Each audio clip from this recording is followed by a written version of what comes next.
So, in our previous session, we followed a few breadcrumbs to an apparent cult meeting.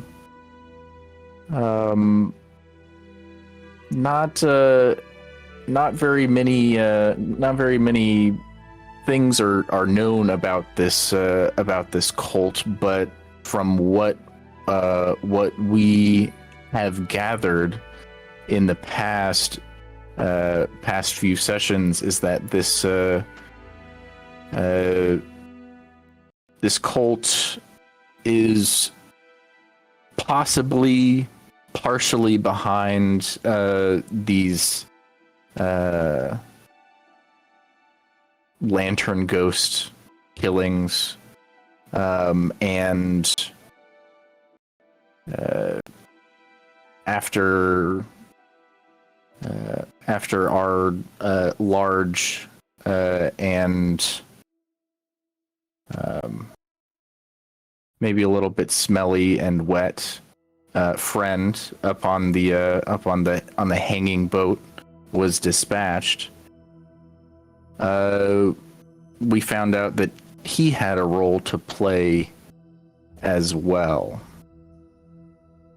So following these clues, it has led us here in a cult meeting, facing off against a tentacled and tailed creature, who has contacted some of you, all of you, telepathically, telling you to stop this nonsense. And so that's where we're going to start. Here is so the two Chul that were weakened were put to sleep by a sleep spell by Corin. Also Gunther. Gunther was also put to sleep, and he is snoozing quietly beneath Corin. Night. Corin standing protectively over Gunther. So at the end of your turn, Broomhilda, you hear a voice in your head. It says, "Stop this folly. Even now, your boyfriend lies asleep."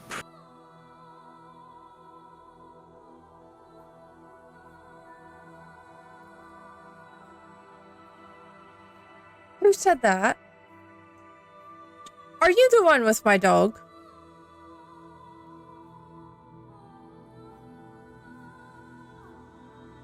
There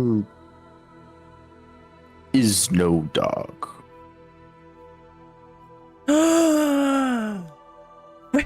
Where's Grafla right now? Grafla, You can't see anyone who looks like Krafla. There is no one who looks like Krafla in the room. Yeah, Krafla's not here. She turns around and looks at everybody. Who? Where's Krafla? Krafla, you said there was a dog in here, and it's this. Who's speaking to me right now? And she just kind of like realizes that the voice is in her mind, but like no one's lips are moving. What is going on? I was promised a dog. I came here for a dog. Who's speaking to me? It's at this time that the creature in front of you's tail comes out of the water and attempts to strike you. Oh. That is a natural 20. Oh. You will take 31 bludgeoning. Perfect.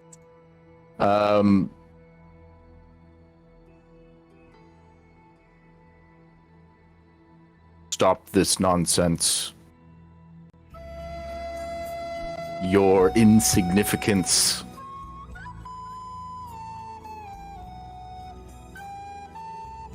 leaves me no choice. Stop or be defeated. Oh, well, you certainly don't know me, do you? Fucking hit me with your stupid little tentacle. How about you, whatever you are, you get fucked. I can't take a turn yet, right? We're Nope. still in turn order. Yeah.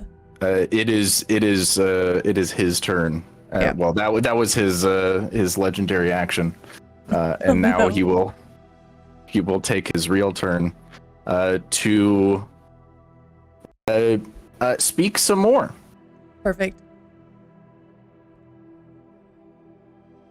Perhaps a momentary truce before I wake my Chul friends from their unfortunate slumber, and they take your boyfriend into the depths where he will stay. I'm not above threatening one's loved ones.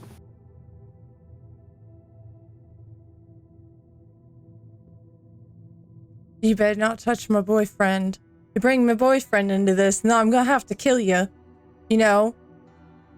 I don't stand for people disrespecting the ones I love. I assure you, the disrespect is only yours. You come into my place of worship. My cultists, all under my control, could step in at any time. Look, I don't know who you are. I have no fucking clue. I don't even know why you're talking to me, why you think that I'm the one you should be talking to, right? Because I'm here for a dog that I was promised. I'd rather you not touch me boyfriend because I quite like him and we haven't been together very long. Maybe you should talk to one of my friends because they're the ones who do the talk. I just do the smashing, and I'm inclined to continue doing that until you stop moving. You are merely the one closest to me. Would you like me to push you away and bring someone else closer? I mean, I feel like it might be in your best interest to do something like that, you know? Just based on the information that I just gave you. Whoa, information. So that's like a fucking $100 word for Broomhilda.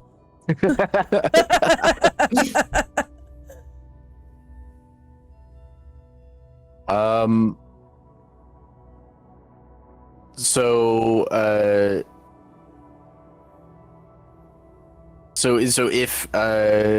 if he attempts to push you away, would you resist the pushing away? I mean, I could just walk away, you know? There's no need for pushing. Because if you push me, I could just see red. It happens every now and again. When things just get... we wouldn't want that. Yeah, no, we wouldn't want that, would we? She's like white knuckling her warhammer at this point.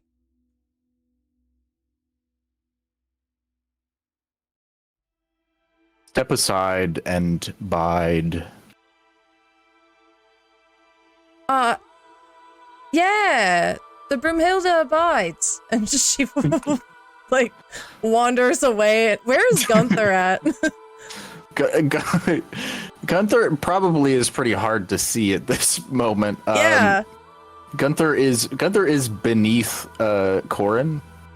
Corin is standing protectively over Gunther. Okay, yeah. She's just kind of like wandering off to go find Gunther's so she can assume the protection position of sitting on him like an egg, I guess. Corin, now Yes. you hear a voice. No. Wonderful. My shelled friend. Oh, there you are. Your protection of Gunther will soon be irrelevant if you do not stop this. Well, I do intend to stop this.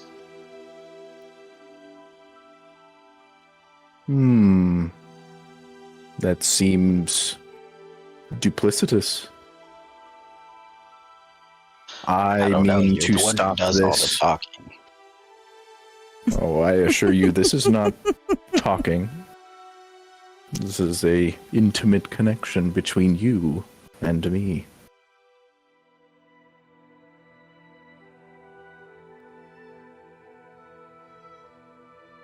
Stop this madness, and we can talk. Sorry, I don't do too well with intimacy and commitment.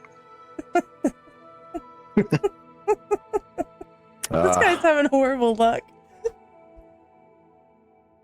You could probably try talking to the giant scorpion thing over there, but he'll probably help you about as much as I will. Wait a minute, are you saying this out loud? If I have to communicate out loud to talk to the No, creature, no. You no, it's all in my head. unless, Then. I haven't said unless anything. unless you're specifically saying what you're thinking out loud. No, absolutely not. Okay. He does not require. I imagine that Broomhilda was speaking Yeah, out every loud. fucking word was out loud. Exactly. There's- um.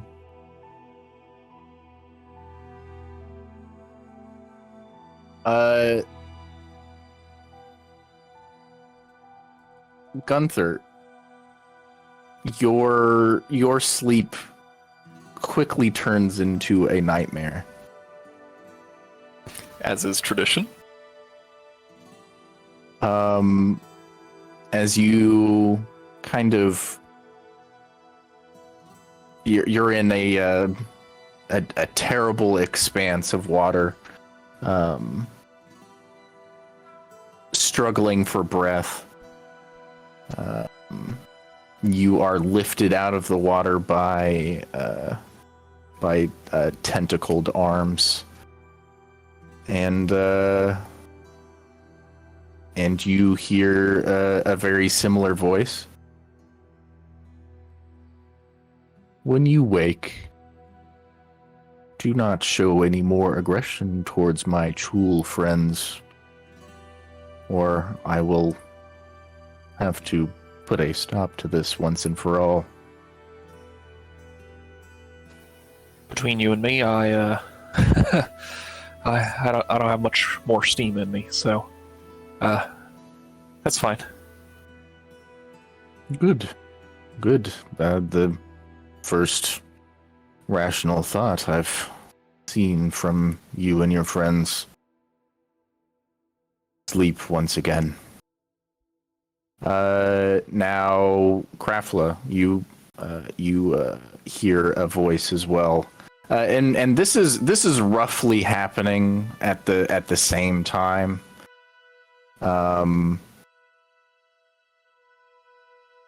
So Krafla,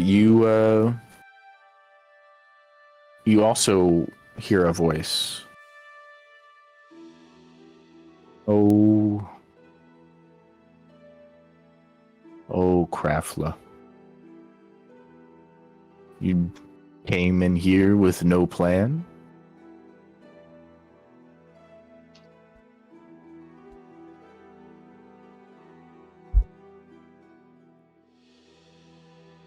No matter. My Chul will abate their attack if only we have a short conversation. I, of course,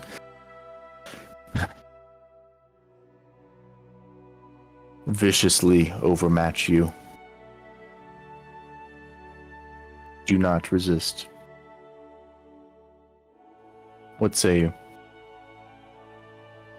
I'm not terribly impressed with your bragging. What's in it for me?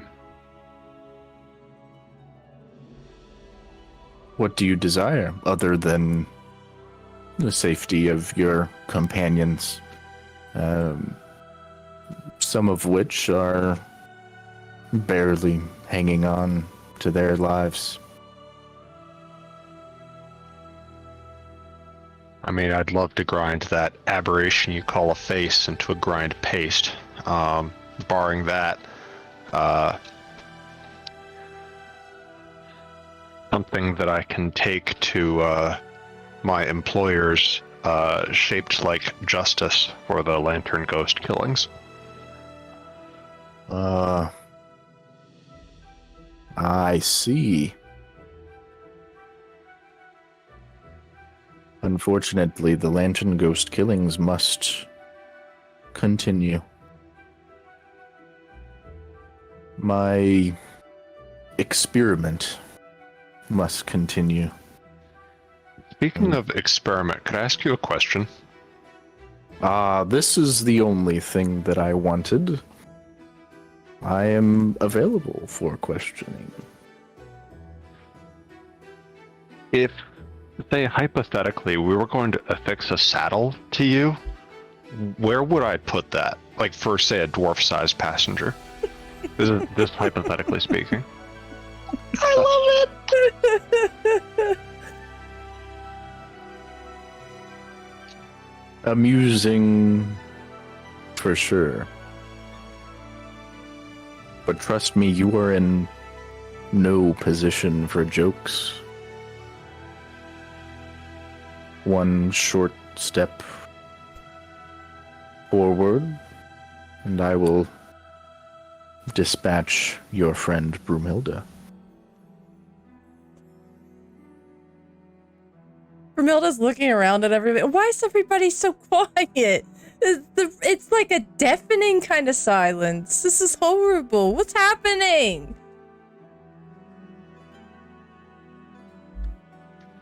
I waggle my mandibles at the thing. All right.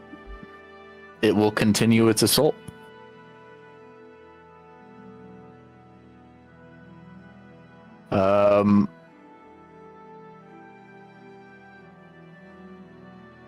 It clambers forward up the stairs, out of the water,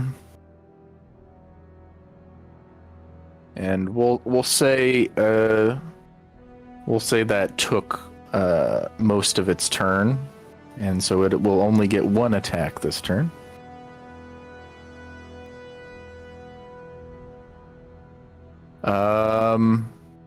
And that is a miss on Broomhilda.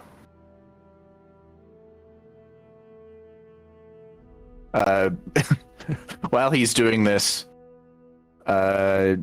he communicates to you, Broomhilda.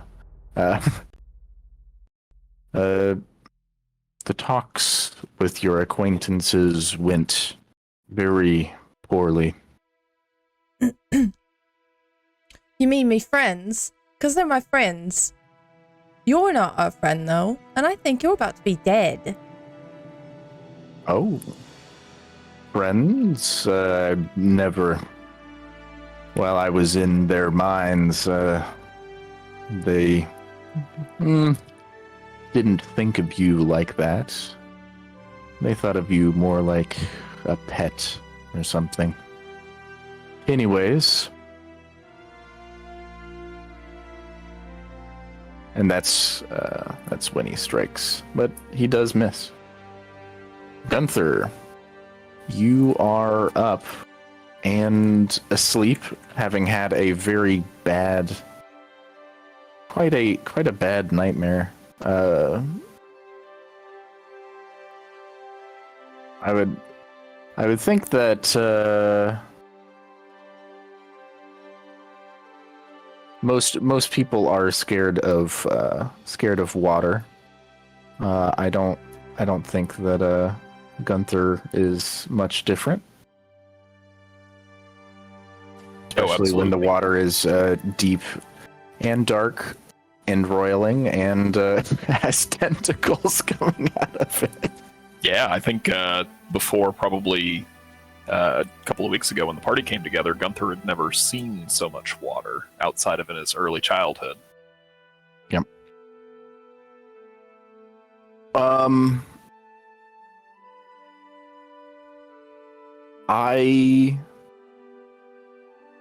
I don't think there's no save that you can make.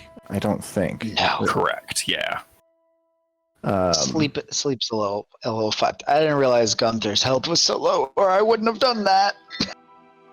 Well, I mean, Gunther did say that he could take it,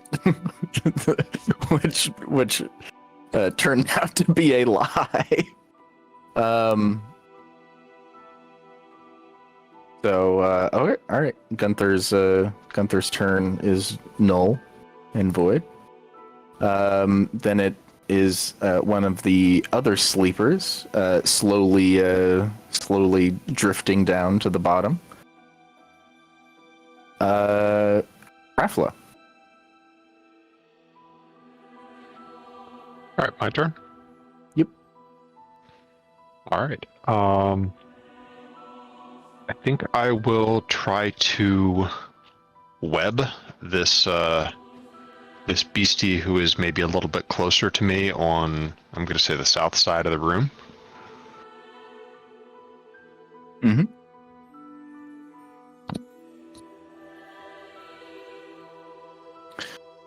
Okay.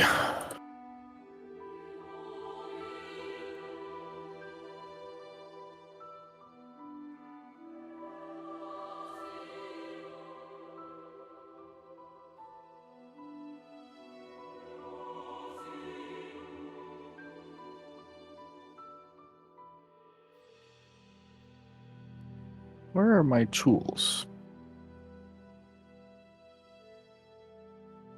Tool. Maybe they're called tools. They do have 2 U's.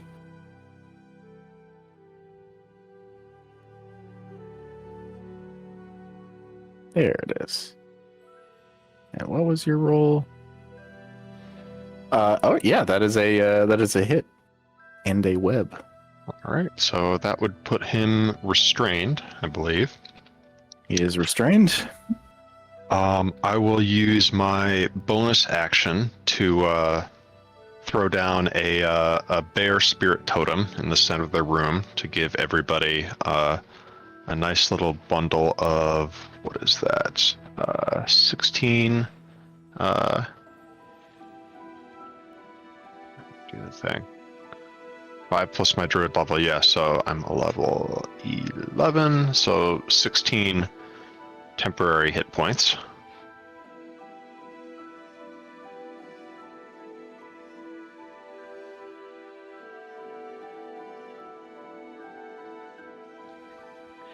And I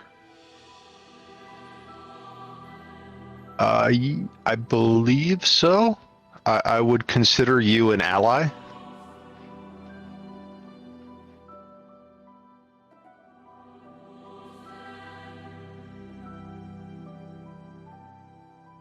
So that was my action. That was my bonus action, and then let's. How big is the aura?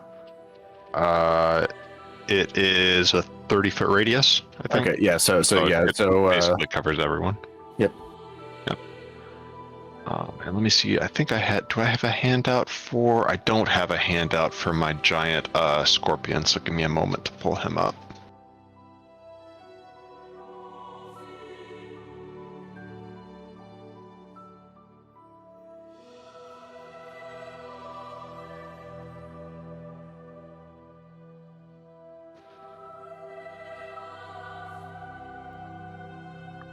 Then he does the multi-attack thing.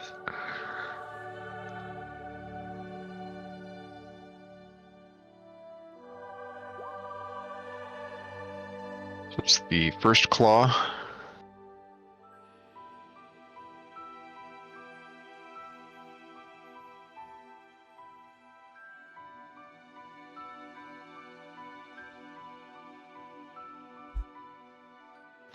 I think we lost Hobby, folks.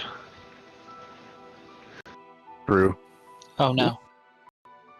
Huh? I'm coming back. My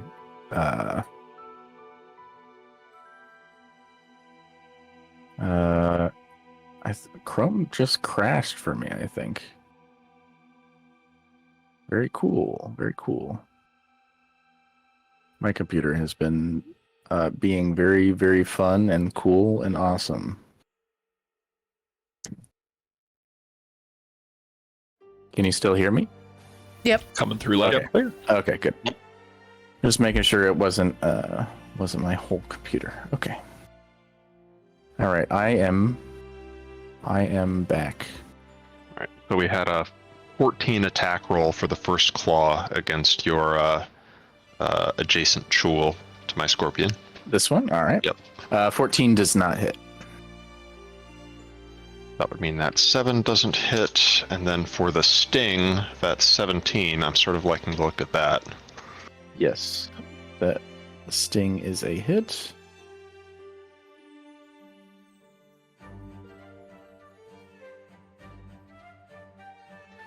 That is the piercing damage, and then he needs to make a DC 12 Constitution to take half of the poison damage I'm about to roll.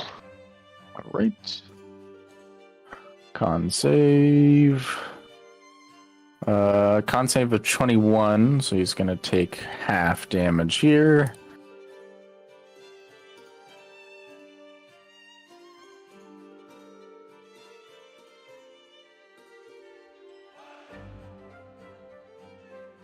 All right. And that's it for Grapla. Both Chuls roughly half well.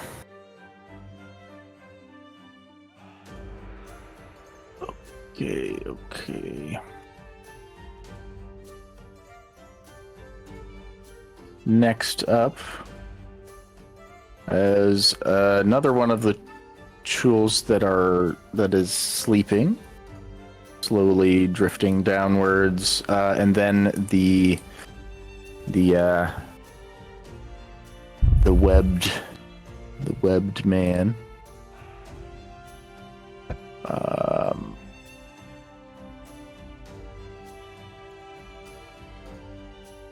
I think it's going to be a action to try and get out here, so he's gonna make his strength check. Just needs to be 12. Yep. That okay. All right. Didn't make it. Very weak tool. Weak tool. Yes, squirm, I love it. Very squirmy indeed.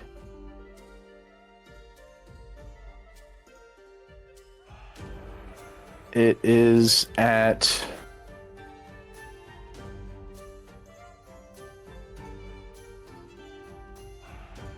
this point where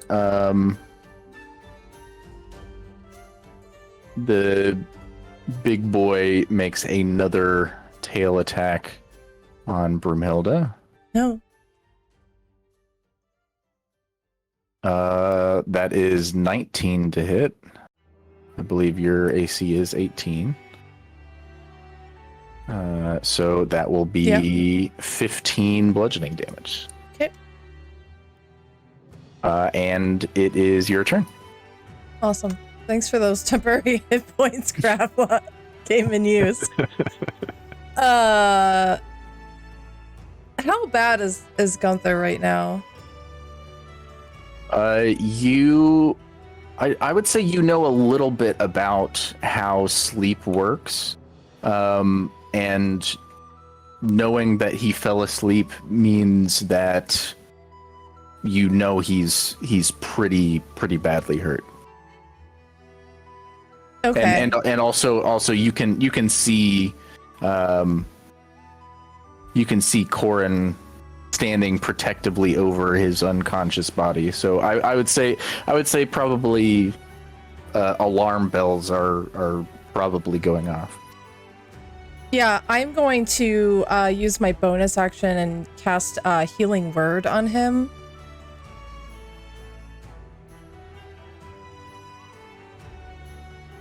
Give you a little bit of hit points, hopefully.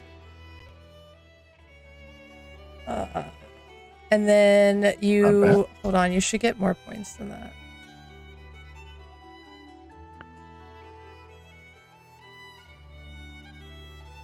Yeah, did it add my spellcasting modifier?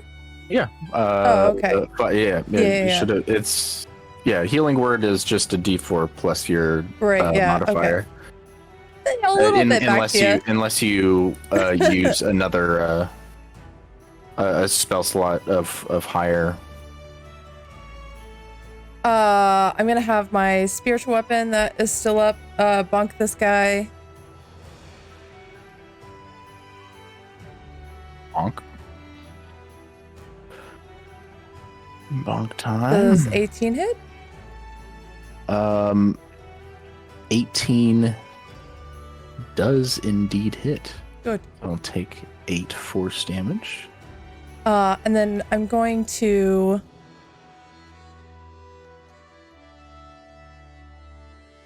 I'm gonna look at this guy and say, you know, you picked the wrong fight with the wrong people. I hope you realize this, and wherever you go after this, good fucking luck, I guess. And I'm gonna cast Flame Strike at level 6 on this thing. It looks like it takes up a 10 by 10 space. Yep. So she kind of like holds her hands out and starts cursing at it under her breath, and this massive column of light beams down and just engulfs this thing.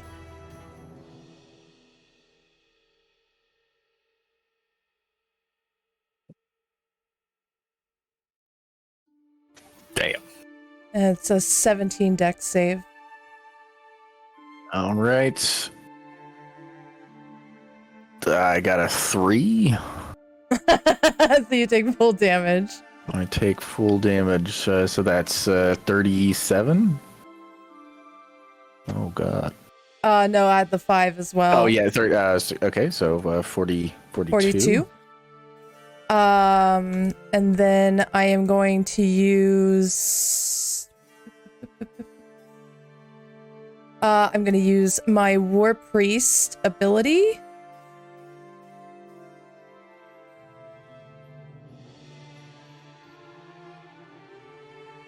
And I'm gonna run at this thing with my warhammer over top of my head,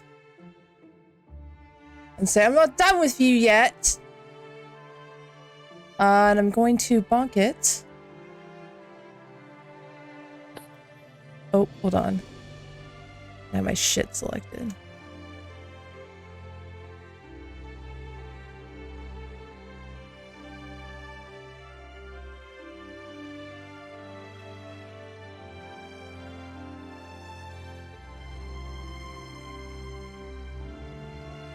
Did not roll for hit.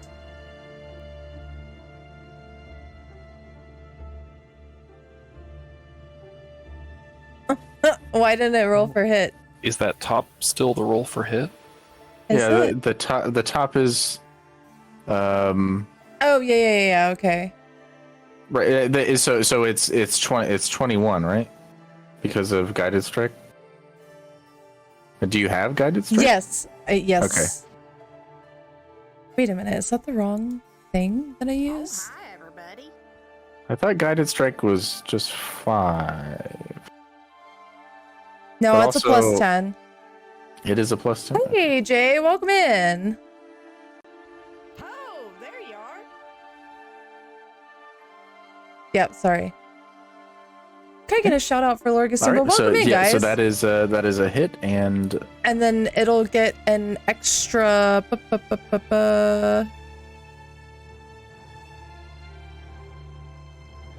what the fuck? It's like I forgot. We waited too long, and I forgot how to play my character. It's not a cult. There should be another thing that I can do.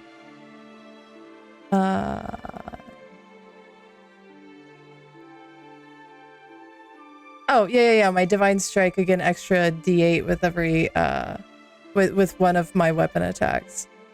Yes. So I'm just gonna roll that as a single D8. Mm-hmm. Nice. Good lord. Yeah. All right. He's looking very, very upset and weak. Good. Big stupid bitch. Teach him to yell at us. All right. That it for Broomhilda's turn. Yep, I think that covers all my bases. All right. You're gonna get hit with the tail again.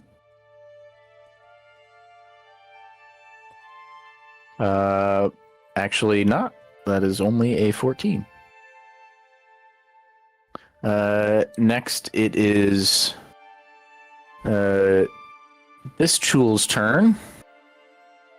This Chul is going to go for Corin.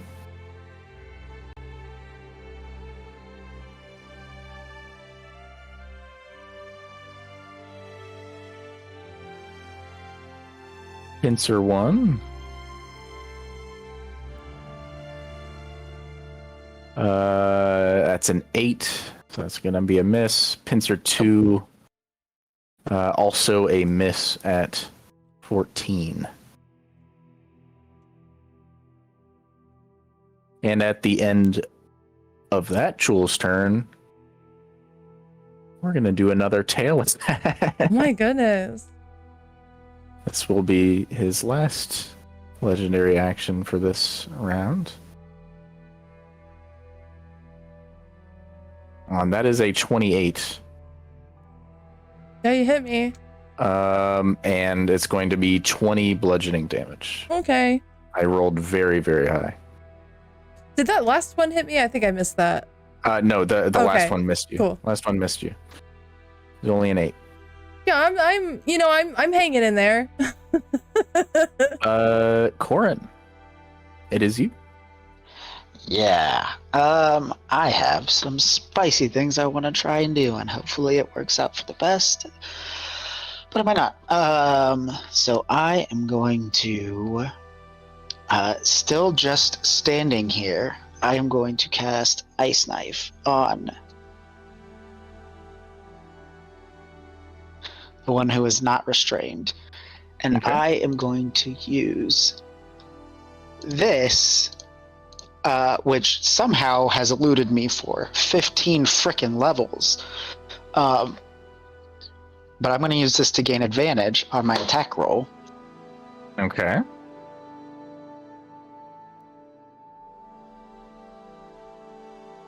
Oh. Oh, damn. Nice. That's a nice knife, Got to him. be sure.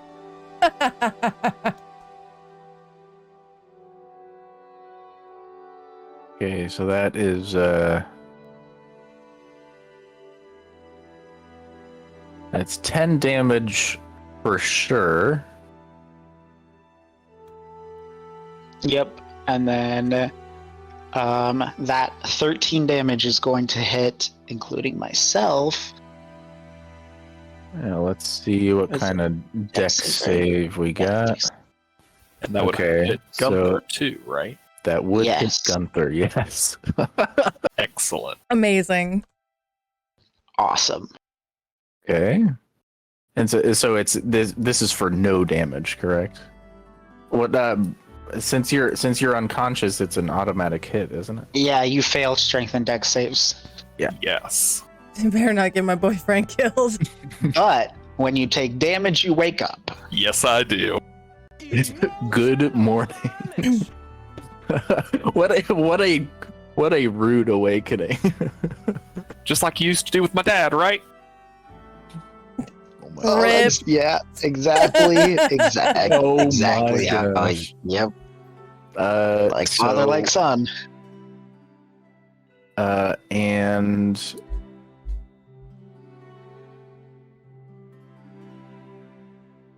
disadvantage here.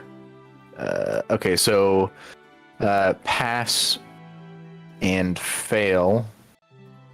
So bottom one would take 13. The guy gets hit with the big icicle, and this guy gets hit with the blast. And that's going to be my turn.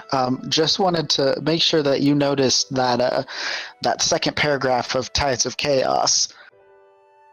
Yeah, just wanted to make sure that that we were both on the same page on what's about to start happening. Oh no.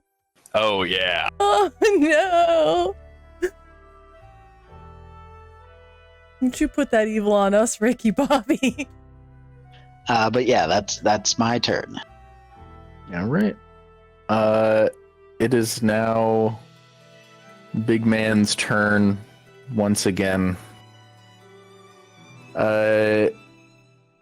Now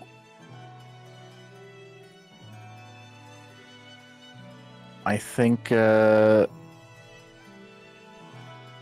he's going to use his turn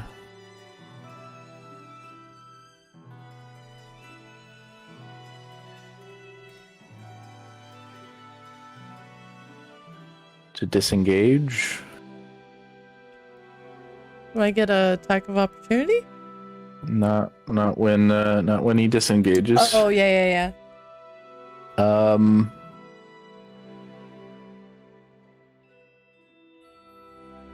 And then getting to the water, he disappears into the inky black depths. Broomhilda flips him the bird. You hear in your head, "That's not nice."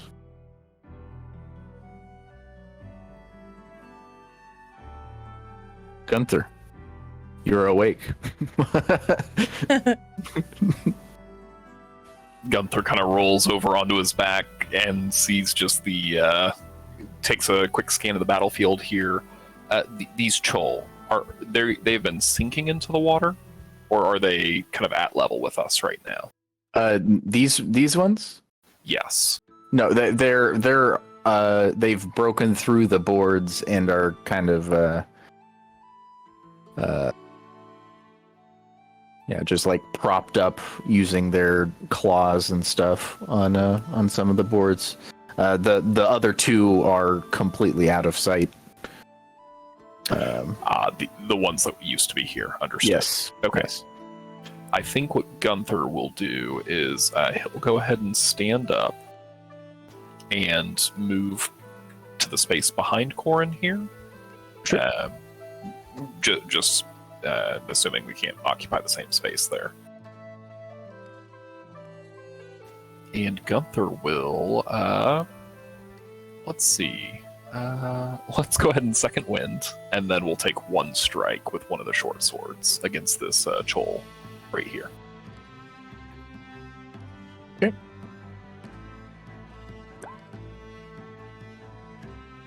And you do have advantage on that. Oh, okay, perfect. I'll since he is restrained, yeah. It's just that's going to be a hit, but yeah, okay. The first one's great. Love the yeah, first one. First one's pretty good. First one's pretty good. All right. And then I'll second wind here behind the scenes, and that'll be it for Gunther's turn. All right.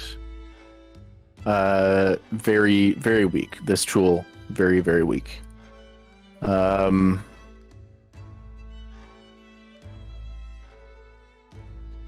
Sleepy time, Chul, Krafla, you're up. All right. Let's see. I think I will take a step down here and try to bite the Chul. I can find my thing. Mind your business, bitch.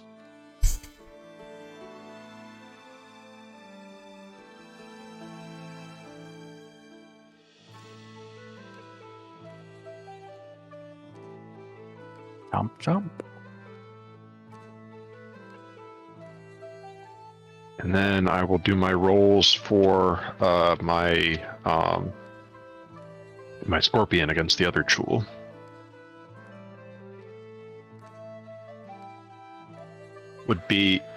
That would be a claw attack that hits. Yes. So- It's first that giant spider bite kills this Chul. Hooray!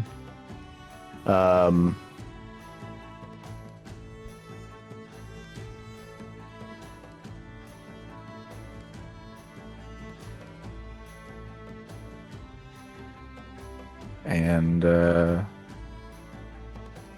this one is looking similarly weak. Yep. The other Chul is now also grappled, so he can try to escape with a DC 12 on his turn. Yep. Do my second claw and then my sting. The 15 a hit. That is a miss. That is a hit. And then it's 1d10 plus 2. And This is then the 4d10. sting. This is the sting, right? Yeah. Yeah.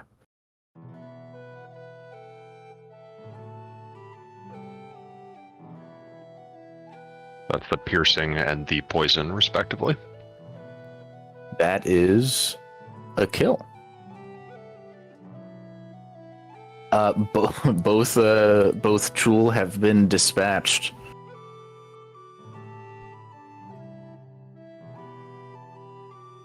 And as they kind of sink into the water as well.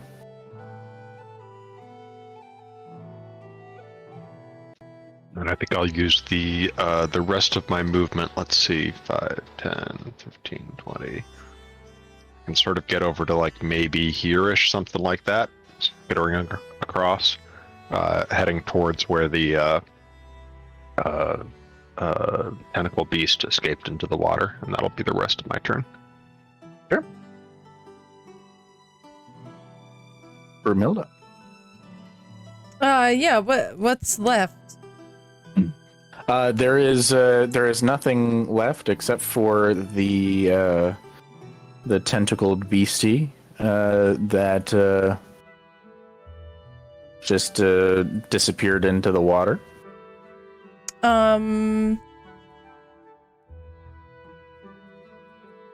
Yeah, Broomhilda's pretty pissed about him. She's not a fan, pretty upset. I'm gonna throw on my manta ray cloak and just start booking it down the steps into the water. And she's pretty single track minded right now. Okay. I would say, what's your movement speed? 25. 25 feet. So I would say, That would be outside the water, though, right, Broomhilda? I think you're it's quite a bit quicker underwater. the water comes, so it would be like 15 feet of movement, and then the water starts. It starts kind of like halfway up the step there. What's my speed in the cloak? I think it's Feet. 40. Yeah, it's 60. 40 it's 60? Oh my. Yeah, I Hey, just pulled it up out of the notes. Okay. It is really not letting me draw. Oh, there it goes. Yeah, the water comes up to about here.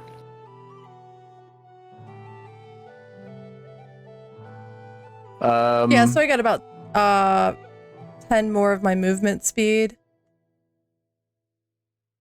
So as you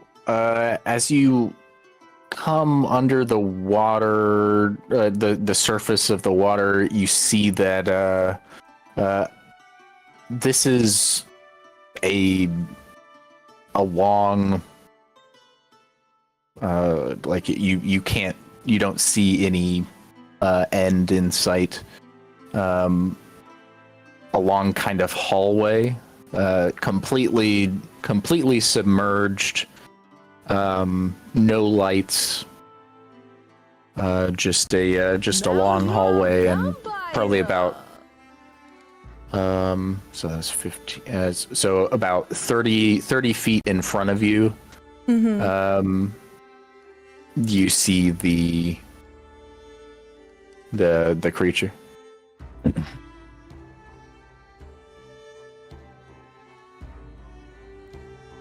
Okay.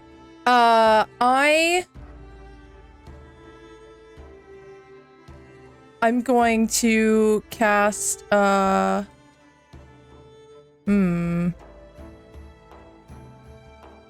far ahead of me? 30 feet.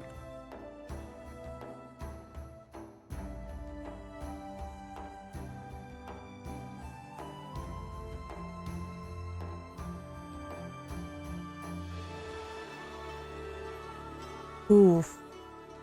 I want to cast Guiding Bolt on him. Okay.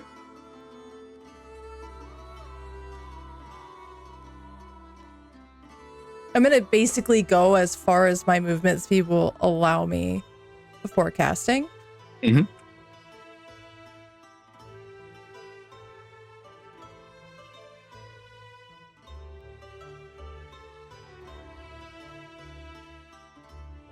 Don't mind that 10 on there. I just forgot to take that off.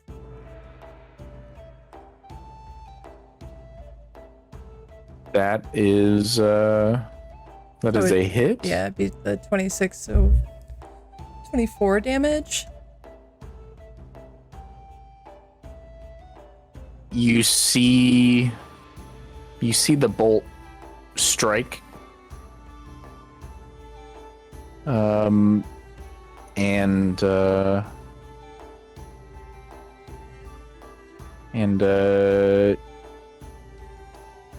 Kind of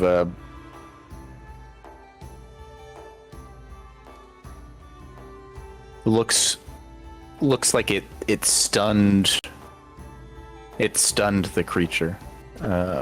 It's just like creature stopped moving. Okay. Maybe you killed it. Okay. Tentacles kind of go limp. That's going to be my turn.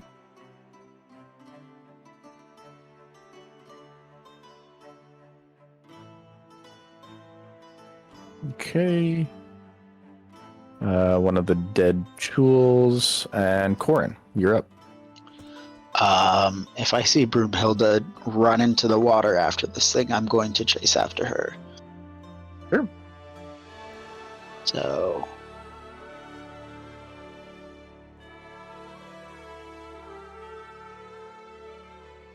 and I'll use my action to dash.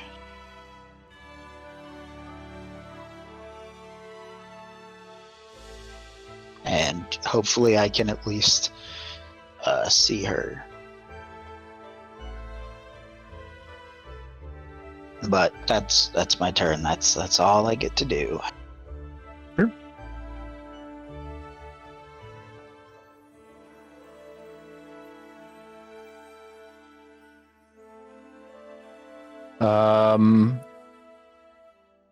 Gunther, you're up. Yes, indeed. Seeing everyone head that way, I don't think Gunther has a manta ray cloak, so... And he's just had this nightmare about the terrible, terrible water. I think he is going to probably dash up to the water's edge, but take a beat before he tries to go any further. So that's 5, 10, 15, 20, 25, 30, 35, 40, 45, 50, 55. With dash, I think Gunther can get right about there. Sure. The dash being a bonus action, can Gunther ready an action to help someone out of the water if he sees one of his allies come back? Perfect. Krafla, you're up. All right. Let's see. How much movement do I have as a spider? Just a moment.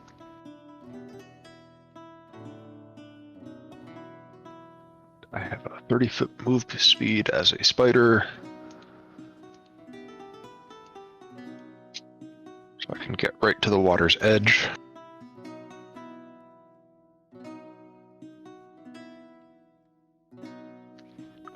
I will use my bonus action to turn back into a dwarf, and I'll use my action to bring up the hood of my cloak of the manta ray. Sure. And then probably just command my scorpion to stand guard and defend us. Sure. And that's it for me. All right. Broomhilda,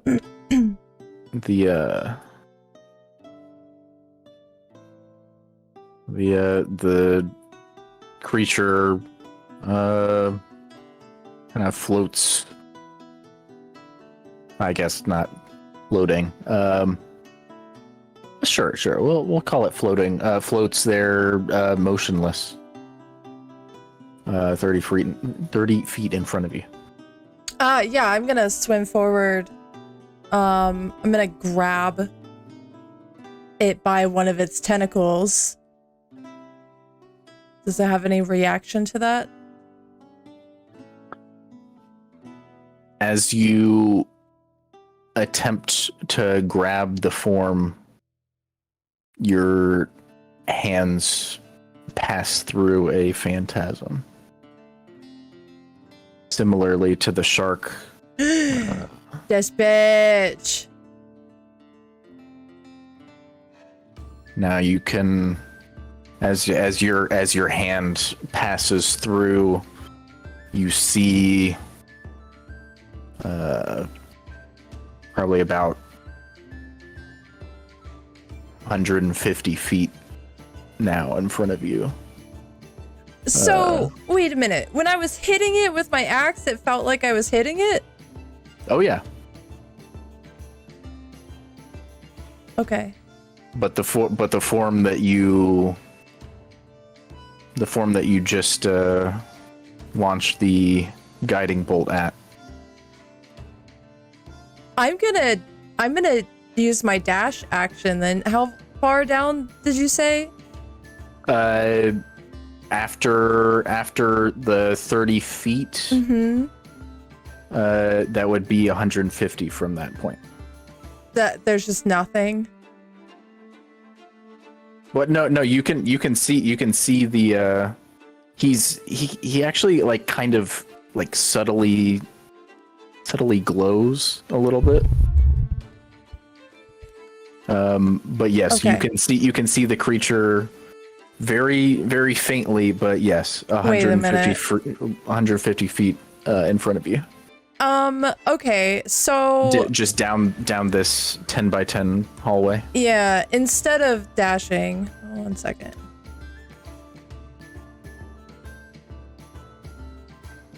I still have another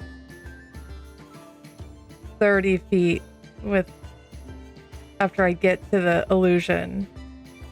So then that would place me. Your movement gets you to the illusion to make the attack.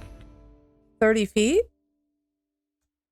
I have 60 feet in this form, right? Oh yeah. You're swimming now. Yep. So I have another 30 feet that I can go. Mhm. Yes.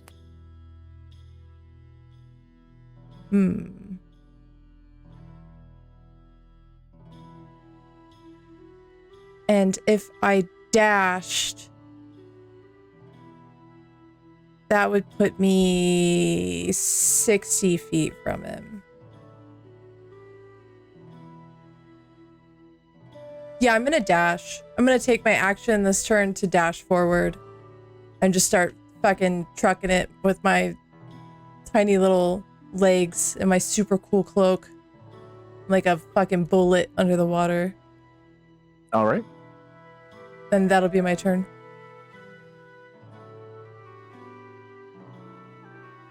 Corin. You as you've just ducked under the water. This is happening in front of you.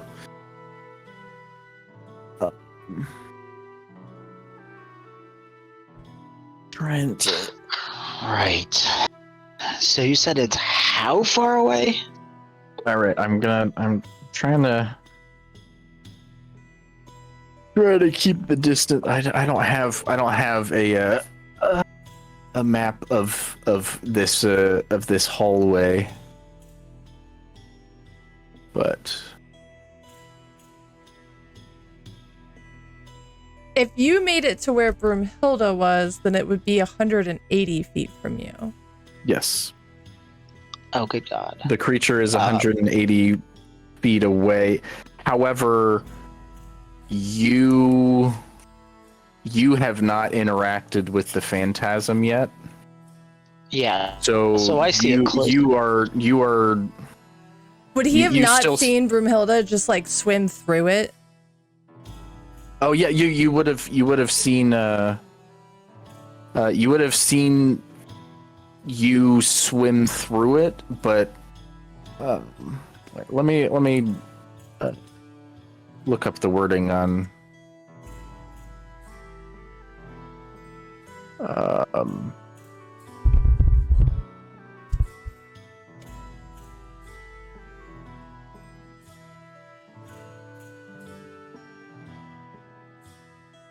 Yes. The way it's gonna work is like, since it's something in your mind, like your mind makes a way for it to make sense. It's just like, oh, you swam through like around the tentacles. Right. She's clearly trying to flank it. Yes. It's just, like it still looks stunned. You're not entirely sure what she's doing. But Okay. How far into the water has Broomhilda well, more to the point, how far away from me is Broomhilda? Broomhilda with the dash action should be 120 feet away from you. A billion miles away. Yeah. Well, I was gonna cast haste on her, but I can't catch up.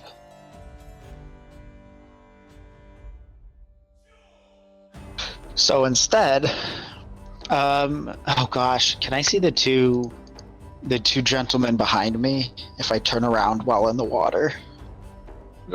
Yeah. You do have Okay. eyes that work. Yeah, well, I didn't know. I mean, I don't know if you've been underwater and turned around and tried to look up through the water. It's kind of hard to see things. It is, but you are a turtle. That's fair. I'm going to turn around and, God, I hope this doesn't bite me in the butt. I am going to use Twin Spell to dual cast Haste on Gunther and Krafla. Gunther can't even go in the water. Yeah, just FYI. Yeah, I know. I didn't put on my cloak, but I also probably don't realize that you don't have one.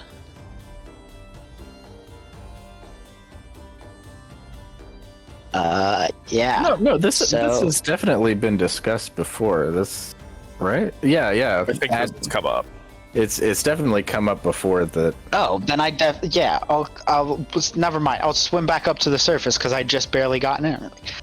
Hey Gunther, here's my cloak of the manta ray thing. Oh, You cool. can go chase after your girlfriend.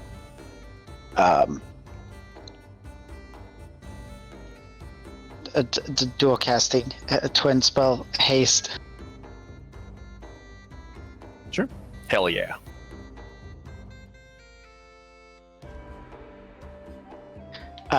Do you want me to roll? I do. Awesome.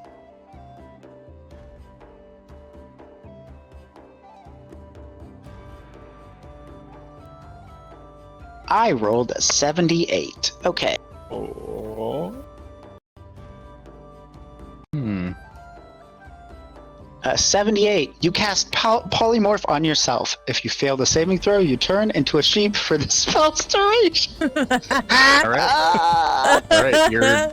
What's your save? My save is 14. Polymorph is what? Wisdom? Either that or charisma. I don't know. Wisdom saving throw.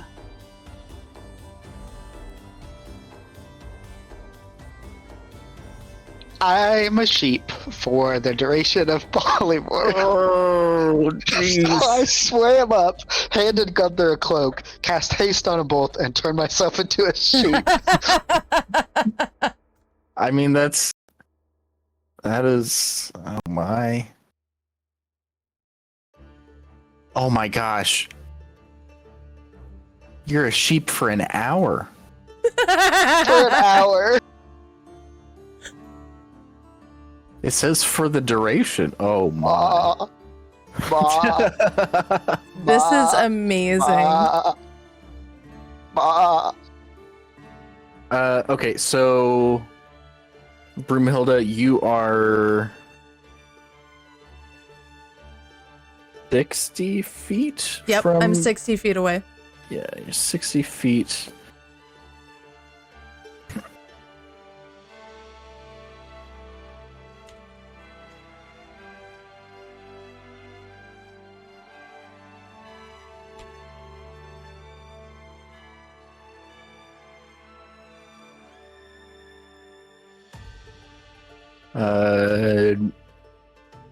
He's gonna turn around,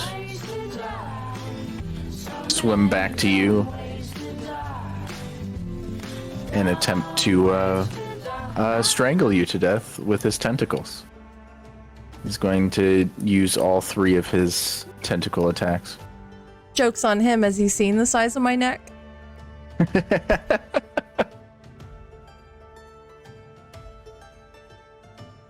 No, that's not the right one. You know, Corin, you gotta look at the bright side of things. At least you got out of the water before you turned yourself into a sheep. Yeah, no kidding. Yeah. And I did other things. What a horrible way to die, drowning as a sheep. Please make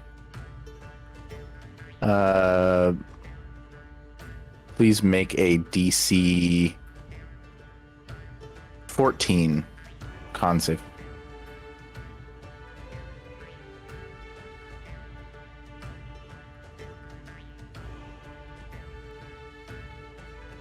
Oh, Nice. oh. Ask and you shall receive. Please make one more.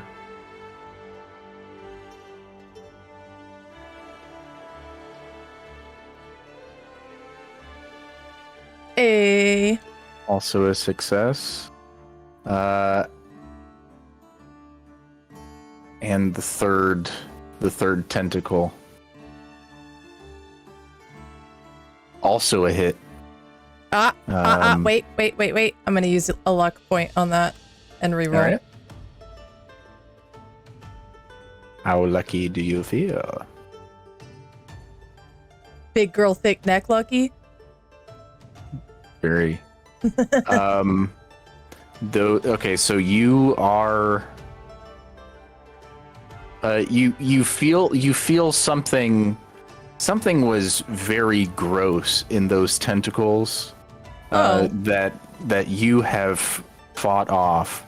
However, all 3 of the tentacle attacks did indeed hit. So you will take 23 bludgeoning damage.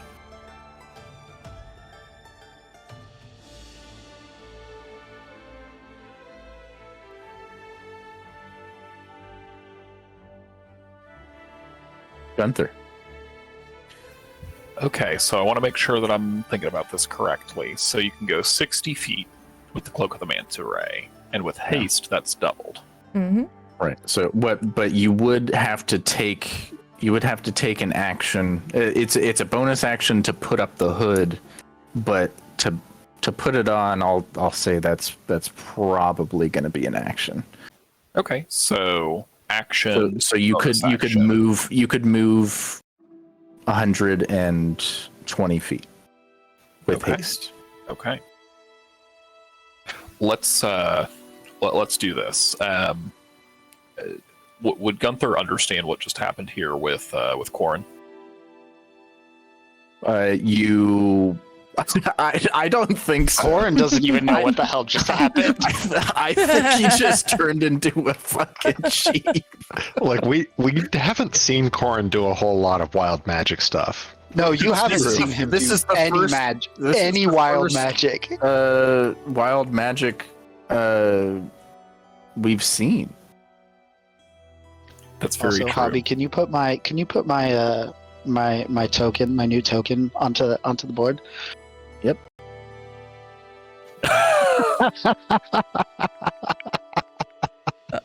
No. Incredible. This is the happiest we've ever seen Corin look. Hobby, I am slain. You've outdone yourself, sir. Oh no, that was That was me. all him. That was all him. I don't work that fast. I'm aged. All right, so you could move right next to Broomhilda. Perfect. Gunther will see the sheep, think to himself how amazing a sorcerer Corin is, considering he turned himself invisible, cast haste, summoned a sheep. He did so many things in one turn. Truly phenomenal. And he will kind of nod to the sheep and say, "Good luck out there." And then he will go blasting down this tunnel to go find Broomhilda. And I think that'll be his turn, because that'll be action, bonus action, action to dash, the hasted action to dash. And then he's right up there. That's my boyfriend.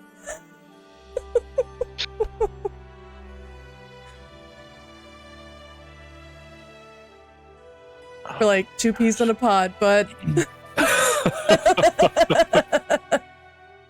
So if I'm doing the math correctly for Gunther in the future, for future rounds, I think I could haste action dash, bonus action dash for 480 feet of movement potentially. But I don't know that that'll come up. That is insanity and insanely fast. Gunther's a fast rocket. as fuck, boy. I was I was very strongly considering it's just like, oh yeah, this guy's definitely gonna escape. He's got an insane swim speed. But I can't fucking you can't compete with that. Holy moly. Gunther's a magic missile now. Watch out. But All right. that is Gunther's turn. All right, at the end of your turn, big man himself is going to tail attack Broomhilda Oh no. for 13 bludgeoning damage. All right. I look rough. You roll up on me, Gunther, and I like my eyes are like rolling around in my head. Oh no. I'm barely hanging on. Even if he does use legendary actions to swim, You can't. What did you say? 480? 480. Yes, sir. Gunther's like 400. doubling the speed of a torpedo right now. That is But to put that in insanity. perspective, Yeah. 480 feet in 6 seconds. That's pretty good. It's pretty good. 55 All right. miles an hour underwater. Well done. Gunther is going to earn that round of paralysis. Okay, so Grafla is up. All right. I don't see him on my turn order. That's weird. So I Really? Oh. Yeah. Yeah, he hasn't been on the turn order this whole session. Let me see if I can. Can you see that one? Yep, I'm on there Okay. now. Oh, there we go. Okay.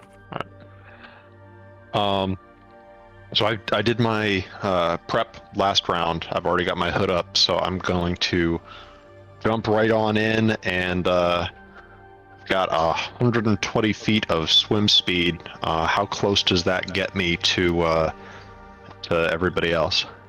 Well, everyone else is 120 feet down the hallway. All right, so I get right up on them, and I will cast Heal on Broomhilda. Oh, shit. Oh, holy shit! What? Nice. Yeah, heal. Damn. You're done for now, Mr. Squiggles. Get back in there.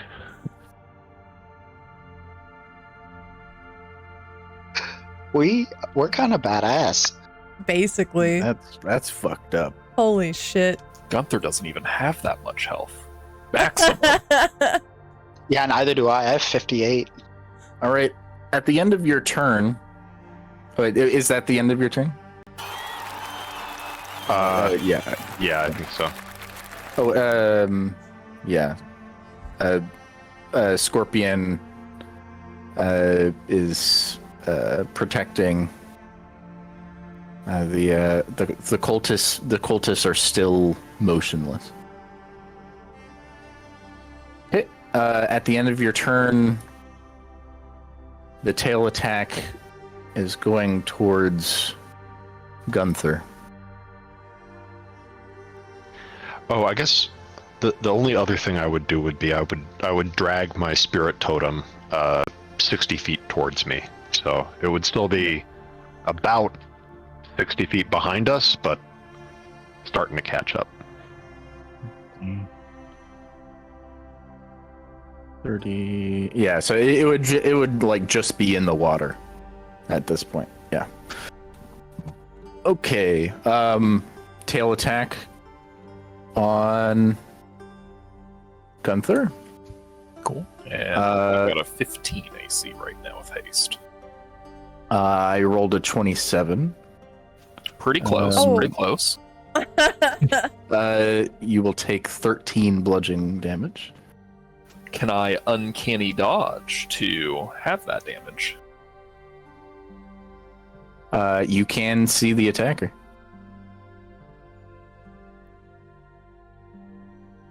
Oh wait, no, you used your. Oh wait, no, you didn't use your reaction. Never mind. Not yet. Not yet. Now it is used. All right, halved. Fantastic. Broomhilda. All You're up. right. Here we go.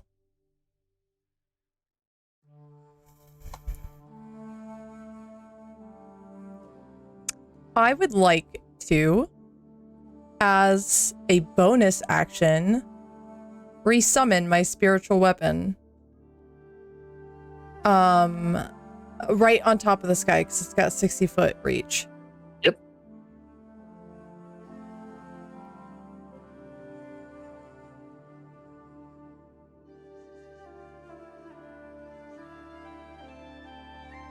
Yeah, do that at level,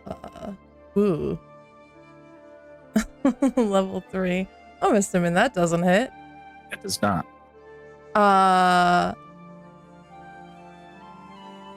And then I am going to once again cast. Wait a minute. Can I cast Flame Strike underwater? Hmm. I mean, it's partly radiant damage. Yeah. It's I- like yeah, some I kind would- of I would magic? say that it's a magical effect, but it's like I would say probably not. Like you couldn't have someone burn underwater. I don't know. Let me read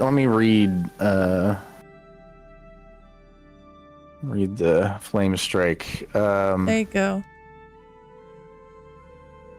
Roars down from the Oh, it's heavens. divine fire. Does that change? That does. I would say that does change things. I would say yeah. How I many? think this is less like you pulling a meteor out of the sky and more you being like, "Hey, God, could you please fuck that guy up for me?" And if your God thinks that would be cool, then it happens. How many? Level 5 slots do you have? The first time I cast that, I cast it at level 6. Oh my! Oh yeah! You do have a. Oh my! I have one level gosh. 6 slot and I have 2 level 5 slots. Okay, so this would be your. It'd be my your last final, level 5. Final Mhm. use. Yeah. Okay. We are dipping into those level 5 and level 6 slots. I think For the this guy? situation warrants it. He threatened my boyfriend. He's dead meat. All right. All right. Let's see this roll. Divine fire. Bit wimpy. 27. 17 dex save. He still takes half if you fail.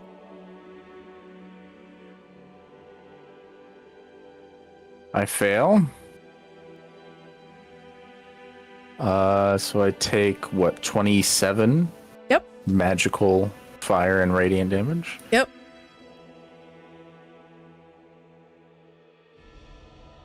Some shitty rolls in there. He is dead. Well, darn, I didn't get to Aw. finish whacking him. Just for funsies, she swims up and bonks him with her warhammer because she's just pissed.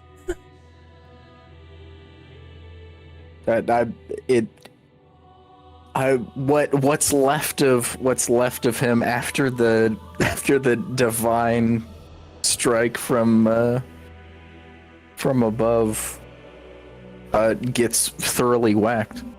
You just gotta make sure it's not another phantasm, okay? You've done that to us twice already. It's Yeah, I do. I'm gonna swim up to him, and use my movement speed on this turn, and I'm gonna reach out and like grab a tentacle just to make sure, like, because he already fooled me once. I'm a little wise to it now.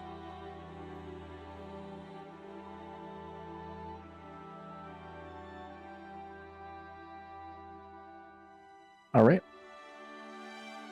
All right. That ends combat.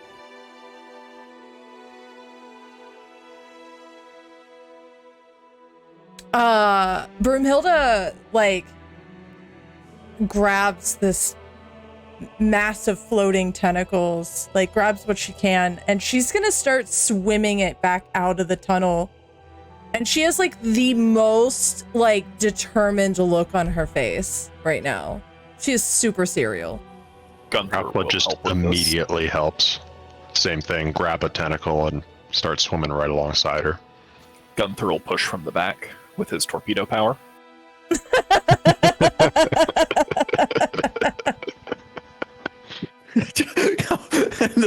This thing, this corpse just fucking flies out of the water. I'm just imagining that scene, right? A giant scorpion protecting a door, a sheep, and then a huge fucking corpse. It was just like flies out over it. Just water just dripping everywhere. I'd imagine it. So the the shark corpse is still there. I would imagine it just slams straight into the shark corpse. The rotting flesh just goes everywhere. It's not. The sheep is very scared. Yeah, The I'm sheep- horrified. And Ah. when they get out of the water, she's just gonna like drop the tentacle in her hand and she's gonna like stomp up to Gunther and like pull her hood back and just like grab him by the collar of his shirt and yank him down and like just lay a big smooch on him. Like very serious. Just strong arm him into a smooch. Gunther pulls down the hood and is careful not to pull down or pull up the astral hood. He's like messing with the hoods. Too many hoods. Too many hoods. And I think is distracted, despite being very perceptive, misses this, and Broomhilda surprises him. But he's into it, I think. That thing said it was gonna kill you. Well, I made sure it didn't happen. To be fair, it almost did kill me. Not on my watch. Not today. Thank you. Of course. Thank you all. I'm sorry. I don't know. Something called to me and things got a little bit fuzzy. Something with that shark. I'm sorry. Corin, you here too? I know you're invisible. At this point, Broomhilda looks over and notices the sheep. So there was a dog here the whole time. You guys got me a dog. And she's gonna like go over and like I don't even think she really needs to squat that far next to it to like wrap her arms around its neck and put it in like a loving chokehold.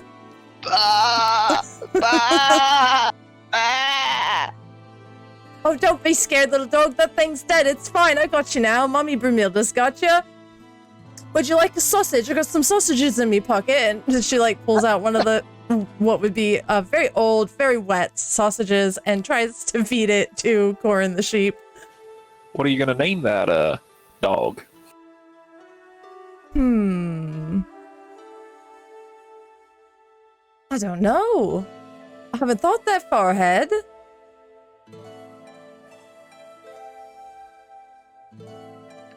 What about Valiant? I bet you'd look very valiant once you get a saddle on it. Oh, you think I could ride it? You think I could handle all of this woman? That'd be pretty good.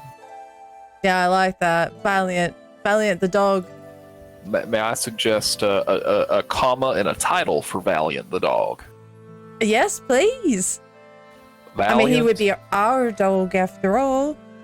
You know what? Good point. Good point. So Valiant, comma, the battle steed. Oh, I like that. That's quite nice. He does make quite a funny sound for a dog, but that's okay. I like all dogs, even if they're a little bit different. Do you think when we get to town, we could get him some armor? Because we are often in a lot of precarious situations. Yeah, of course. There's a blacksmith back in Saltmarsh, right? Mentioned my dad went there quite a bit, right? Yeah. Cinder, I think's the name. I'm sure he could do something. Yeah, I got plenty of money, I think. I don't know. I can't count. Sorry. Corin? Corin, you there? Bah. Where'd you say Corin went off to?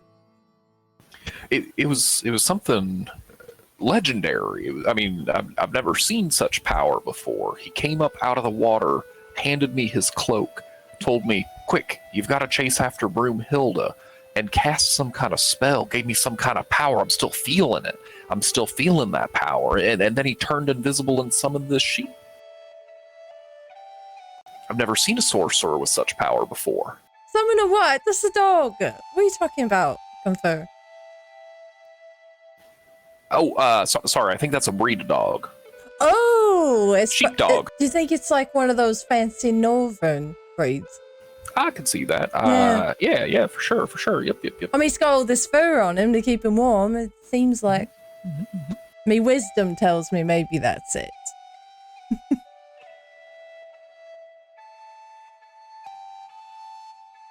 you think we should just press on? Should we wait for him? You know, let me use my steady eye to try and investigate where Corin went. If I might be allowed.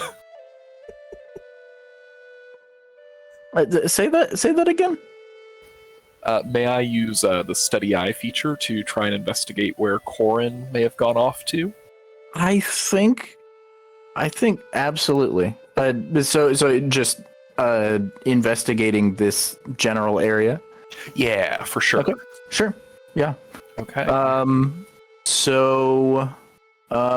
Yeah. Go ahead and make a investigation or perception, whatever you choose. Okay. Well, let's go with investigation. It's a little bit lower, but I should have advantage here because I haven't really moved around too much. Yep. Okay. You seem to so first off you see kind of like a you see that the first step of these stairs, they're made of stone. The first step of these stairs are looks a little bit different than the other steps, but also you seem to remember that Corin, like everything was happening really fast, but Corin seemed to be in the same space as the sheep. It's just like kind of piecing together the events in your head. I think to your brain, you might think that Corin is already riding the sheep. Oh, fantastic! It's just like no, you're very convinced that Corin turned himself invisible, but you seem to remember that the sheep was like summoned underneath him in like the same kind of space. So you're thinking like, oh, he must be riding on top of the sheep. Absolutely. Yeah, I think we're good to go here. And Gunther will wink at the space above Valiant, the battle steed.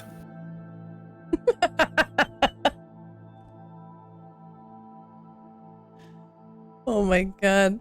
Broomhilda is still squeezing him around the neck, gives him a big wet kiss on his nose. And then she pats him on the head and says, "Come on, Valiant, let's go." Bah! And I will follow Broomhilda. She is my new favorite creature. Did he eat the sausage?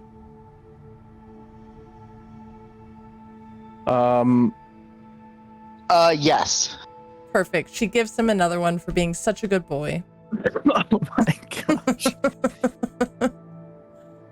What is Grafla's take on all this?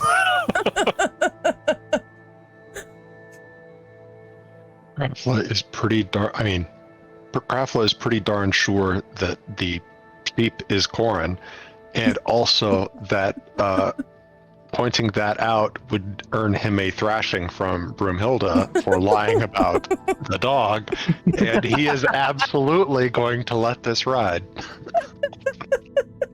Thanks, Grafla.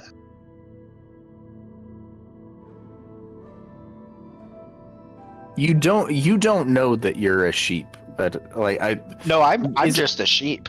I think polymorph means that you are body and mind. And mind, yeah. So I have an intelligence of 2 and a charisma of 5. Yep. So you will be a sheep for 1 hour. Yeah. Oh no. Unless something terrible happens to the sheep. Oh, we're gonna go get a battle armor. Don't worry, you'll be fine. Also, don't forget. I kind of added that in there at the very beginning. But yes, you did see that there's something strange about the first step of this of these stairs. Okay, I will. As we're heading out of here, can Gunther look into that just a little bit? Yeah, sure. You discovered that it's a kind of a this step can be removed, and inside it's kind of like a hollowed out, chiseled out. There are 8 sacks of coins. Oh. And an iron coffer. A kind of a long chest. And a kind of an object inside of an oilcloth.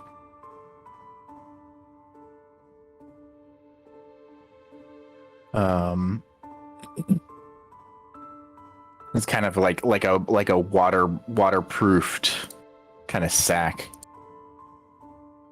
Okay.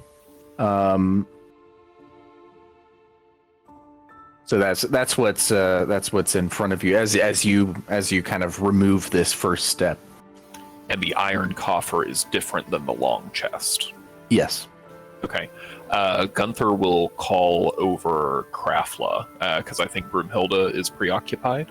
Yeah, she's trying to train Valiant how to sit with sausage. Gunther will say to me, I'm gonna say this is terribly ineffectual, but I think you're both enjoying it.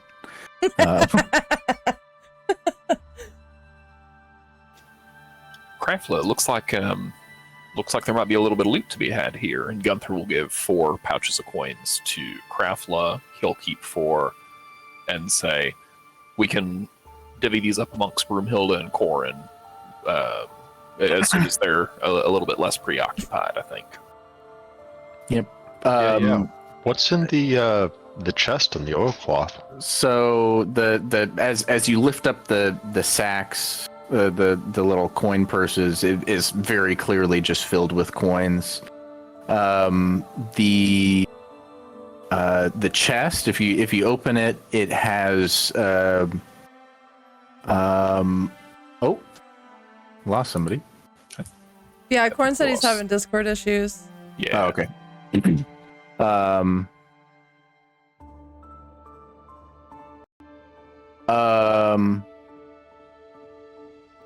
Okay, let me know when your issues are resolved. Okay, so there are 13 potions inside the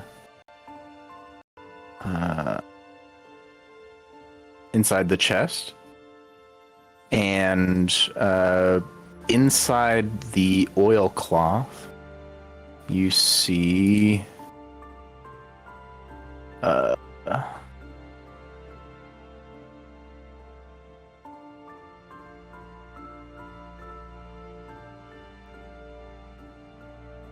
Ooh. you see this item.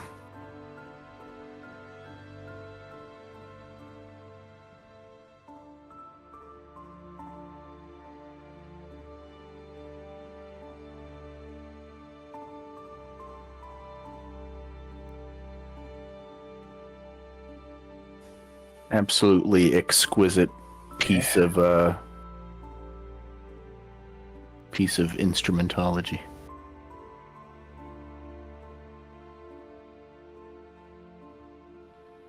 Grafla just kind of gets quiet for a minute looking at it. Just not quite sort of believing what he's seeing, but not having any other way to explain it. What you okay, Craftler? I mean, I've seen instruments before, but I mean, look at this. I'm not even an expert, but I can tell this is no ordinary instrument. The workmanship, and save my beard if that is not a magical example of the. I just I feel a little bad that I don't know how to play. And he just sort of reaches a hand out as if he wants to like pluck a string just to hear it, but thinks better of it and puts his hand back in his pocket.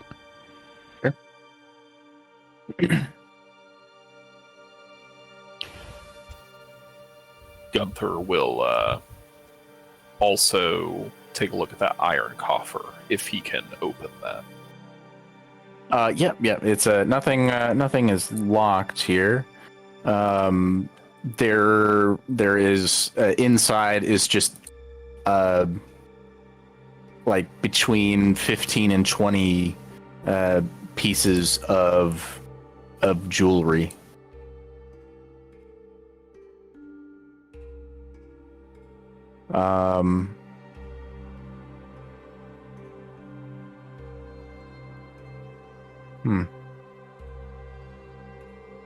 Yeah, between like 15 and 20 pieces of. Oh, I hear you a little bit.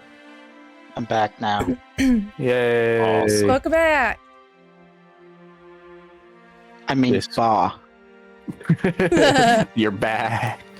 Just so you know, no treasure was found. Just maybe a couple of coins here and there underneath a moldy stare. Yeah, pay no attention to. Pay no the, attention to the loot on my screen. It's a liar, actually, but Oh yeah, Don't worry, sorry, we'll, the liar we'll on split my the screen. whole bag of gold. Yes. yeah. So there's between like 15 and 20 pieces of jewelry in there. Some of it very nice. Some of it kind of just middling, like simple gold ring. But yeah, it's probably to an appraising, it would probably be around 1,500 gold pieces for the lot of it. Oh, Okay.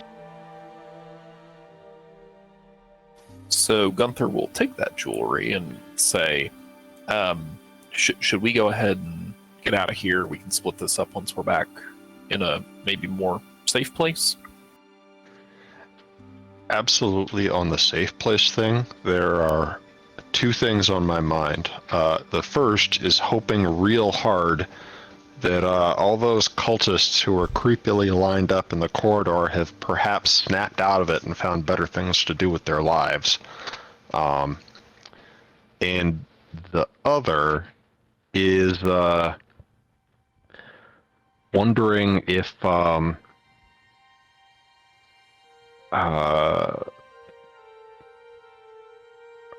we should take a trophy of this. What even is this?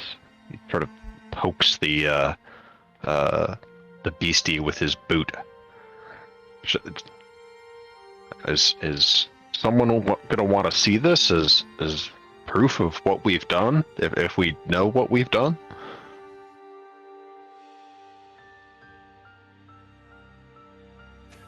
I think you. Yes. Short answer, yes. I think we should take.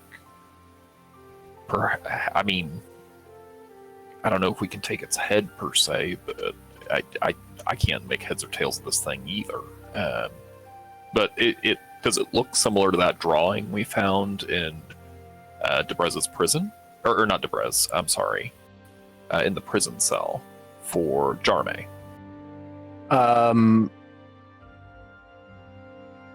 It does not.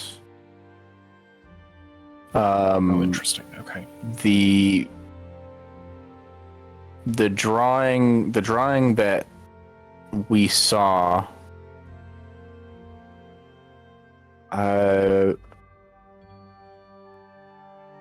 Yeah, that's right. The drawing that we saw was. We have a picture of it, right? Yes, I believe so.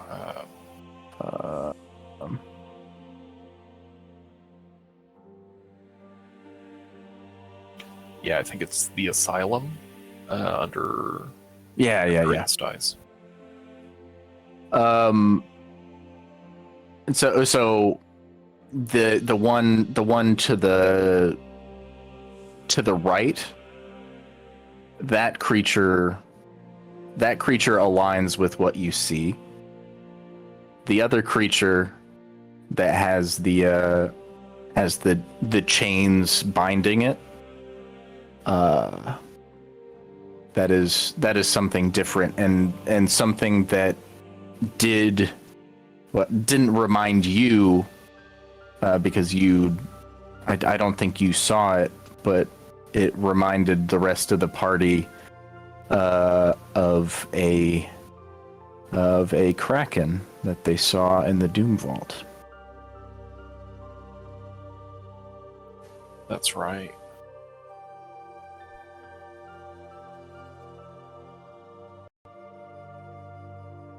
Well, I suppose we better get to it. And Gunther will help Krafla take a trophy.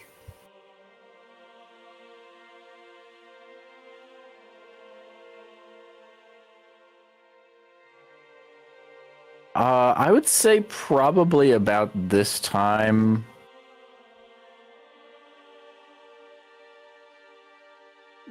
The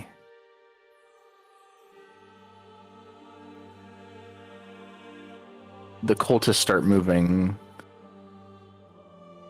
forward, kind of in a little bit of a daze.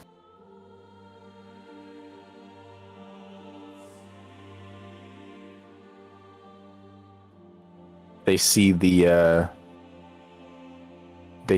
dead creature in front of them. And I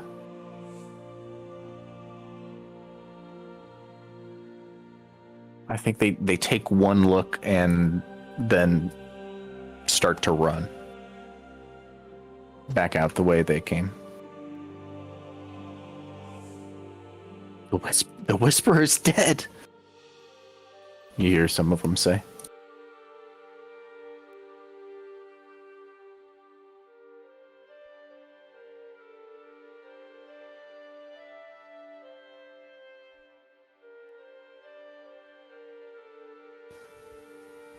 Oh, this was the Whisperer. I suppose that makes sense. Was he whispering in any of y'all's minds?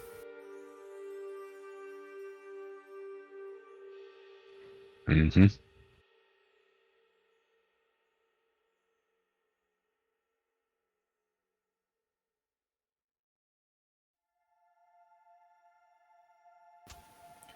I'm a little worried, though. Given the drawings in Jarme's cell, this seems like it was the smaller creature. Do we think this is done? Or do we think there's more to this?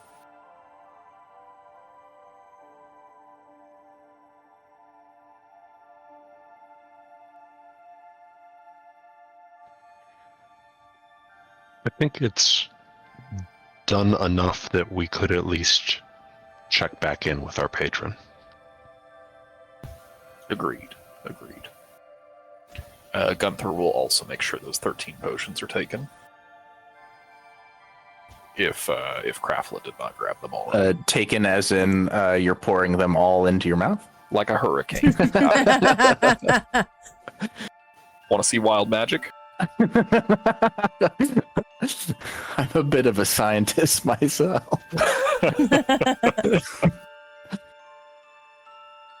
My gosh. All right. Yeah. All right. So, trophy taken. All right. So you're headed back to I guess civilization here. I think so. Assuming our boat is still there. Yes. I would think so. Well, so we were here at the Frother's Lamp, or near to it. As you exit this cultist temple, I would say, it's eerily quiet. Just all those people have ran off rather quickly.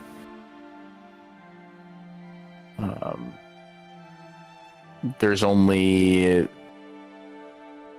a few rats around, and things seem a little bit too quiet, maybe.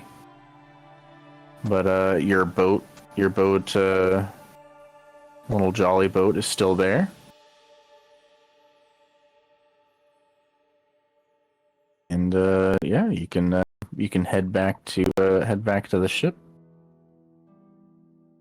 or wherever you please.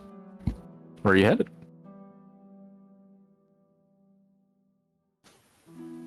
I think Krafla has the right idea. Let's get this to our patron.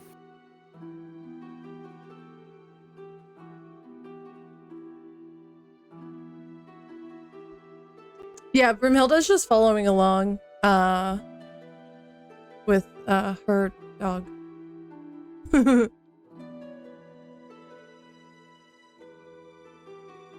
Okay. Okay. All right. So going back to the boat, and then it's pretty late right now. I would say it's just sunset, probably like 30 minutes before.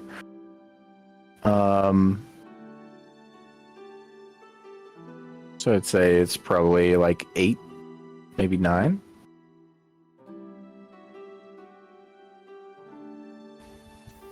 Krafla, do we want to bother her tonight, or should we rest up and visit her in the morning?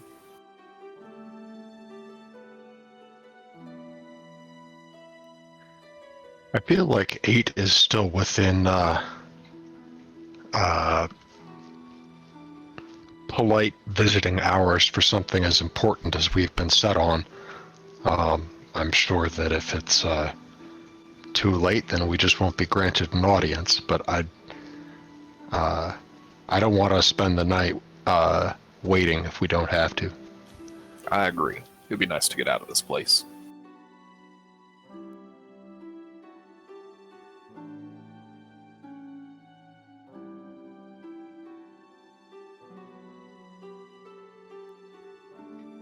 My vote would be to head straight there.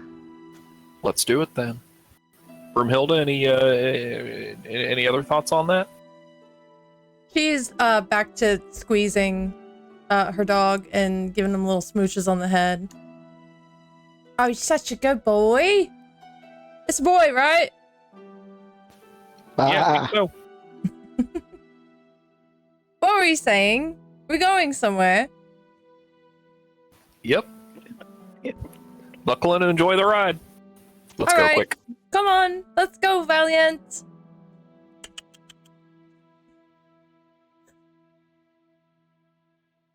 All right. So I would say it's like it's been about 30 minutes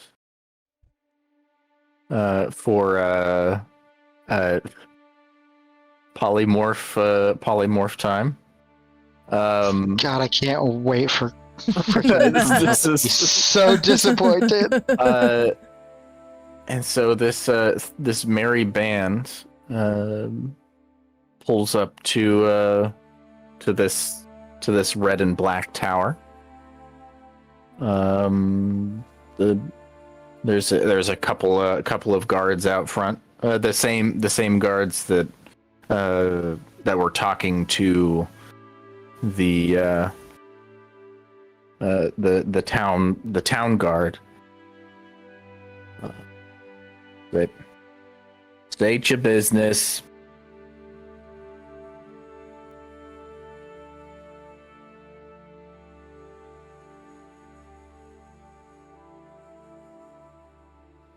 Was Hobby was M the handle that our patron gave us? I'm L.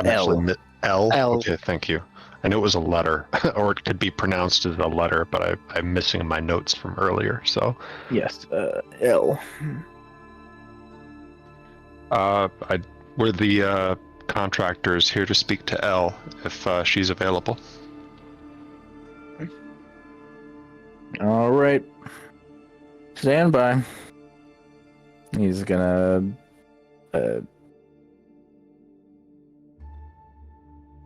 he makes a quick retreat back into the tower. His fellow guard stares at you steely-eyed.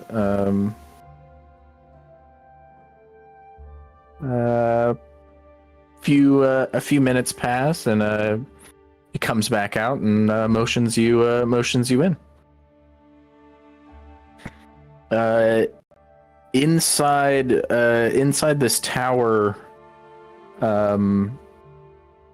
there's I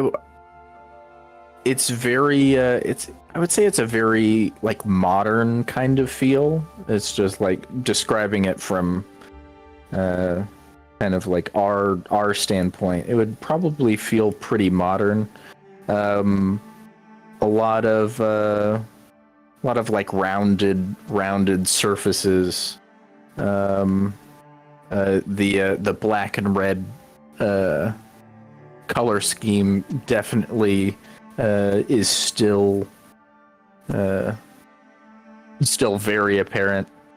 I would say it kind of looks like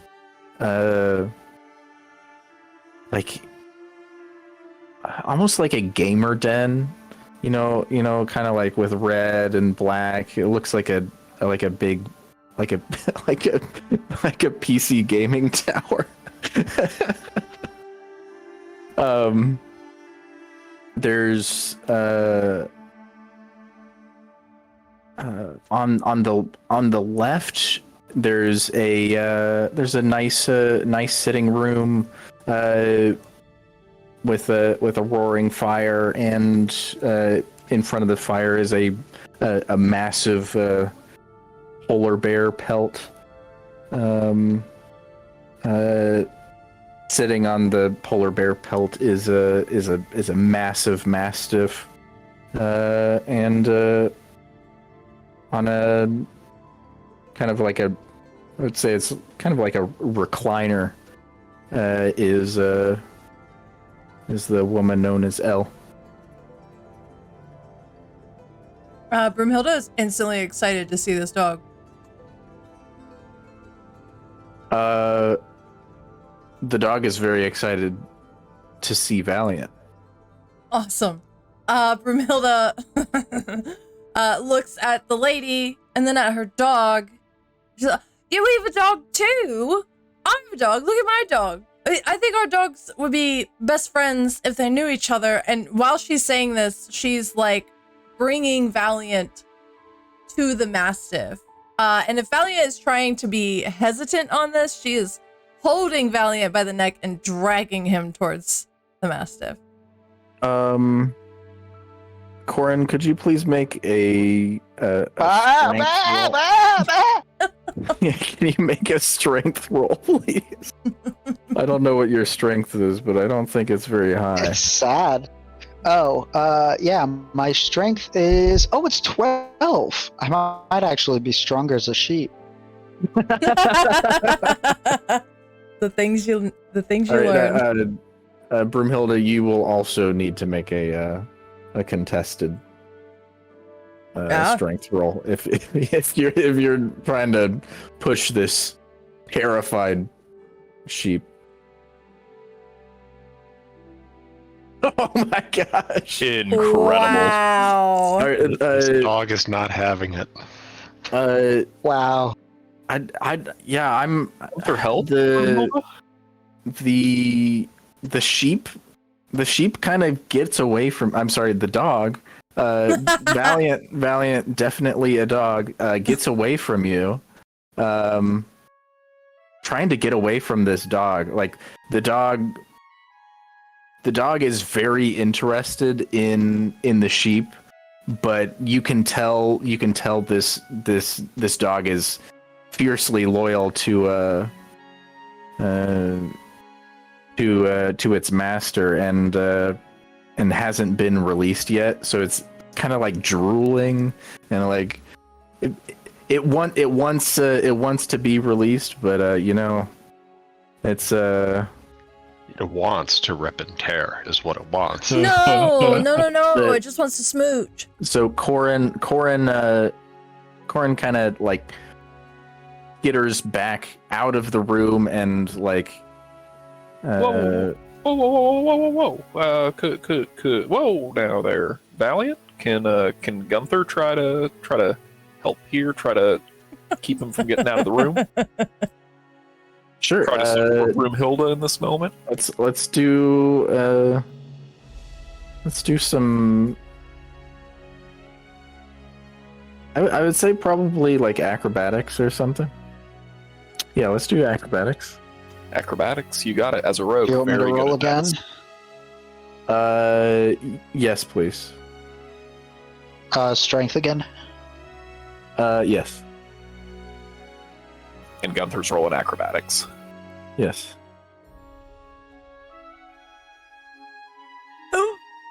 Oh my god. As a rogue, I'm very good at dex-based checks. All right. With a natural 20, what do you do with Valiant the sheep? Like, what's going on here? I think knowing that Corin is riding on top of Valiant, he is going to go ahead and redirect Valiant back toward the dog, and kind of stand on the other side of Broomhilda here and say, "Hey, together we can walk up and get him a little closer, Yeah. and Don't just be try to get him as close as scared. we can." It's okay. He's not going to do anything to you. You're a good dog. You guys can meet. Maybe you can make a new friend, another friend, a dog friend. In response to this, the Mastiff gives a very deep. Oh, look, he's saying hi to you. She's gonna look over to Elle. Can I pet your dog? No. Viceroy does not receive pets. Viceroy. Well, What Broomhilda a name! just looks like all the wind has been sucked out of her sails. Are you sure? I mean, I'll be really nice to him. Just a little pet.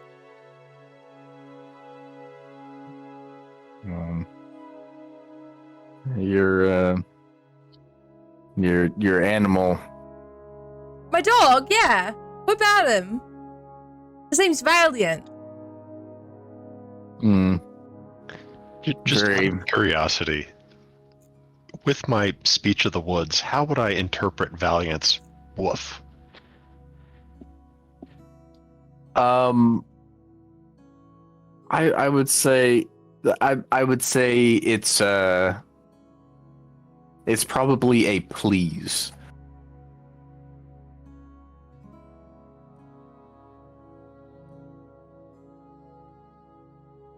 A please directed at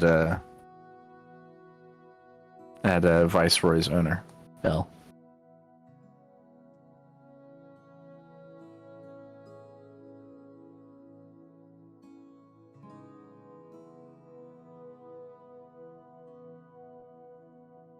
Um, I think at this point, Elle opens a little chest to the side of her chair and throws a very large there and you are. still bloody bone to Viceroy, and Viceroy happily attacks that instead.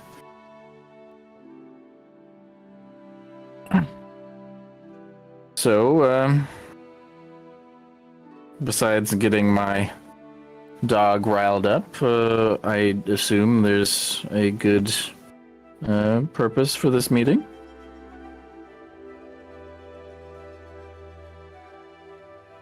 Krapla nods.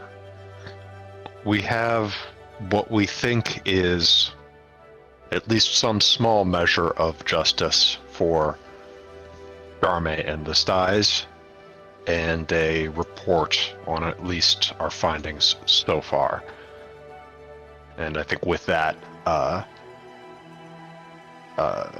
Krapla would present, if not dump out on the floor, the trophy head that we took from the Whisperer.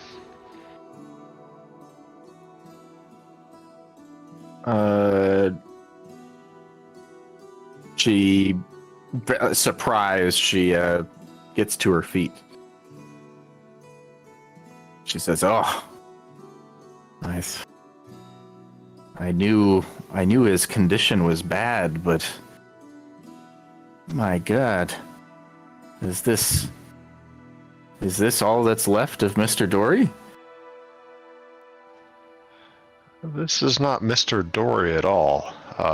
This is actually another beast. Another beast haunting this city.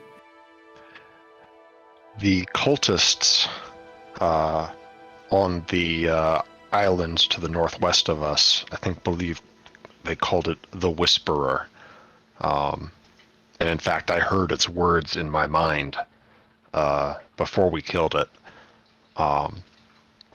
It spoke of the Lantern Ghost sacrifices, saying that they must go on, and we have reason to believe that it or something like it within the cult may have been compelling people of the Styes, perhaps like your friend Jarme, to carry out the so-called Lantern Ghost murders, and that's why they continued even after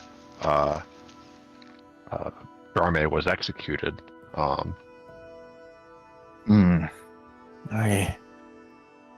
I knew that Mr. Dory may have had something to do with it. That's why I kept the town guard away from the scene you caused, but I'm what was the purpose? What was the purpose of these killings? I'm glad you put a stop to Mr. Dory. That's fortunate, but do you think that the killings will stop?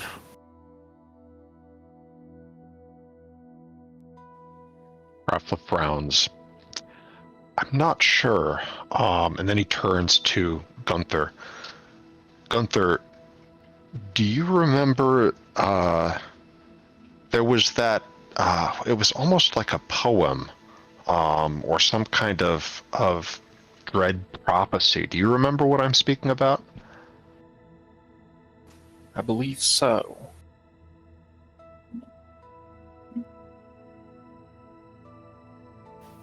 Kind of a poem of sorts.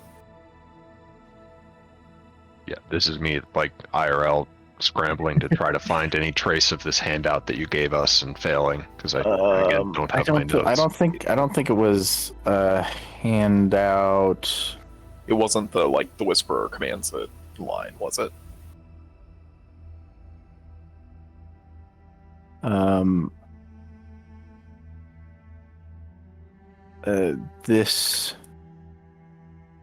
This one. The catch again indicates a disturbance beneath us. Yeah. Is that what you're looking for? Yeah, this is Yeah, that I think that was the one. Okay. Or at least it's similar. But I think this one refers to a few things that have not been completely fleshed out with your to your knowledge. But I think if Gunther could help me, sort of recall or repeat. Well, you would still have this is a sheet of. I still have the paper, right? Yes, This was the letter in Mr. Dory's office. Yes, right? this was a letter that you found in Mr. Dory's office. This was not the one that was in the other language. This one was written in common. Gotcha. So I would get that out, and maybe is there like a table or something near L that I could cross to and put it down so that she could see the paper alongside me?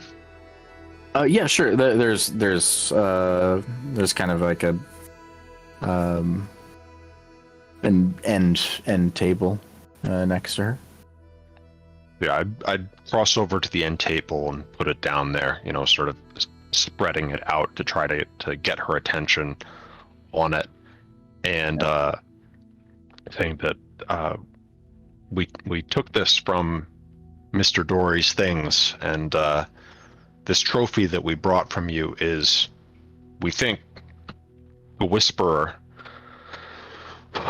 So Dory has been defeated and the Whisperer has been defeated, but when they talk about we, there are certainly plenty of cultists that ran, but we couldn't hardly just try to run them down, much less, capture all of them. And the Thariz Dune, frankly, I can't say anything about that. So it seemed appropriate to come and show you what we found, because I think that between Dory and the Whisperer, a blow has certainly been struck. But I would be lying if I said that I was certain that if we departed now, nothing bad would ever happen in the skies ever again. Yes, the cult of Thariz Dune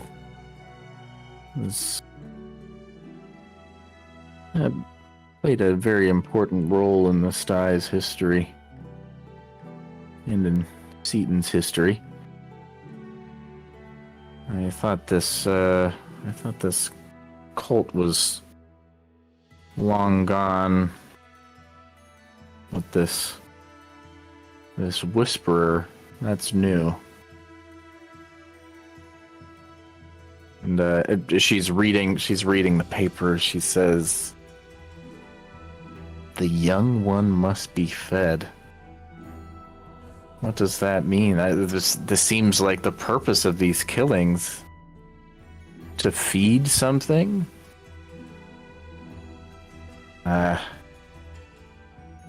If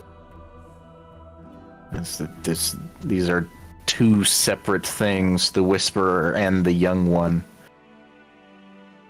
If the Whisperer is gone, but the young one isn't, how do we know the cultists won't continue to feed this thing? Young one, like some kind of newly born or growing avatar of their dark god? I don't even like to say that out loud. It seems so.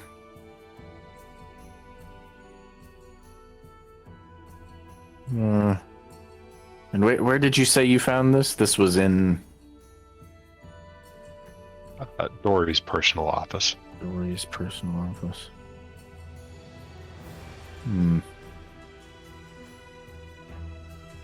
Well, it seems that many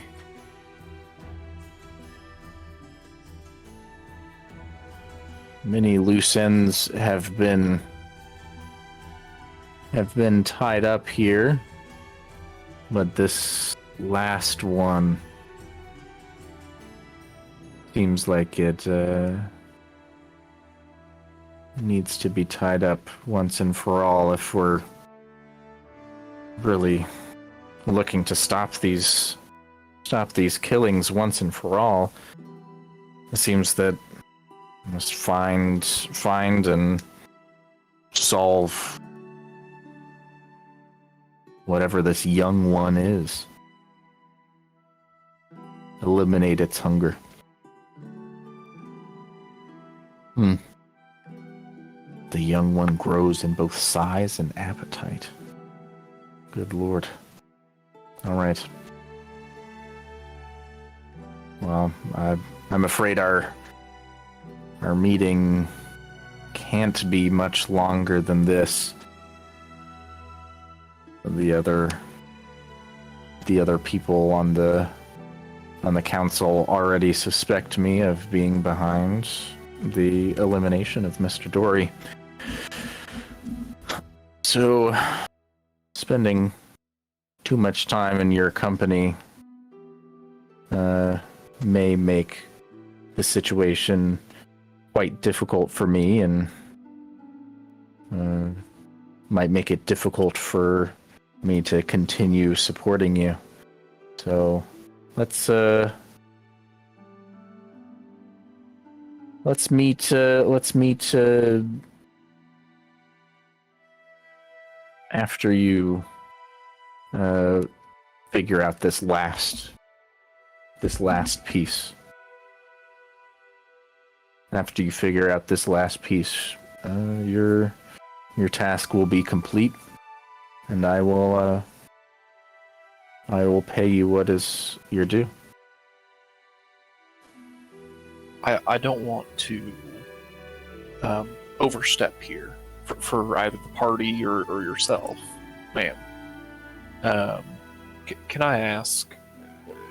I know there was a tragedy over by Mr. Dory's warehouse. In fact, at Mr. Dory's warehouse. How many were injured or killed in that affair? Are you familiar? She clasps her hands together and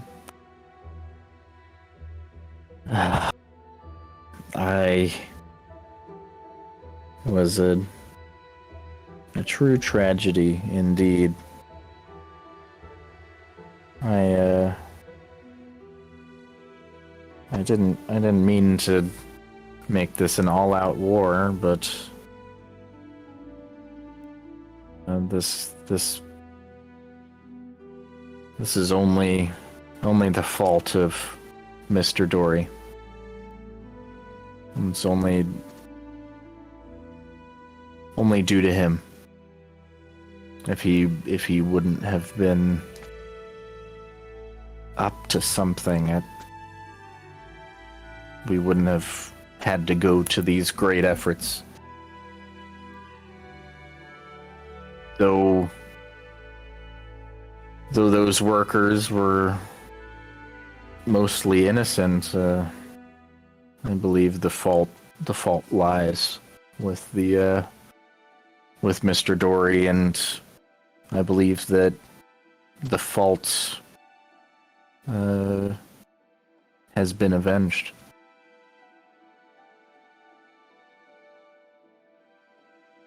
Anyways, my guards will lead you out. Please be sure and take your sheep with you. That's a strange companion, for sure. Broomhilda's just like doing calculations in her head, but she can't do math, so. The guard appears next to you and this way.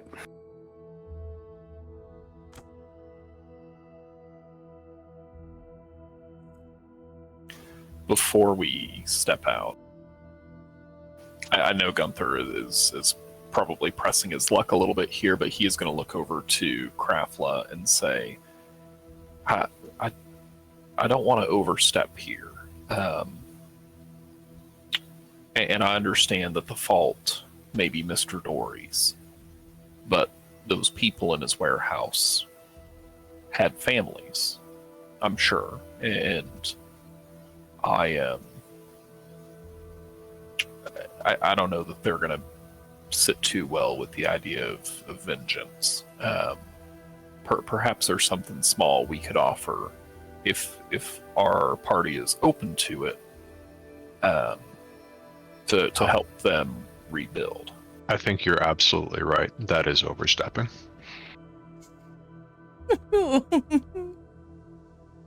If we can find such a thing to offer, then we will be in touch. They can have me gold. Broomhilda's like speaking up from behind you, following along.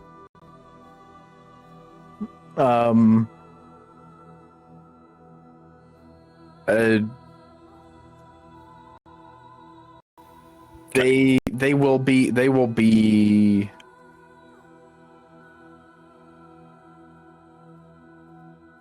I think she'll so you're saying, are you saying this to Krafla or just like in general? In general. I'm just like chiming in. No, for Gunther. For Gunther. I think he starts talking to Elle, but as soon as it comes up, like the potential of, and just table talk here, like Gunther's idea is to give the jewelry that they had gotten, no more, no less. As soon as he starts to bring up that topic, he would turn toward the party for approval. But if the party's not open to it, then he would kind of say, "Oh yeah, we'll keep an eye out for anything," and yeah, we'll okay, get that to sure. you. Sure.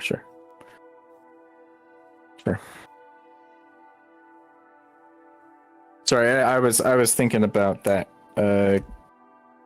Creep. What is Broomhilda doing as you're being escorted out?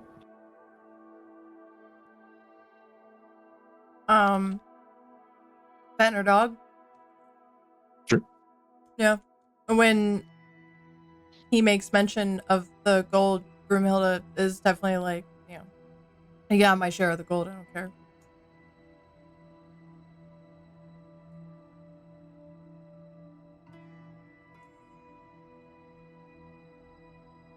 All right. So you are led out of the tower, and the night is yours.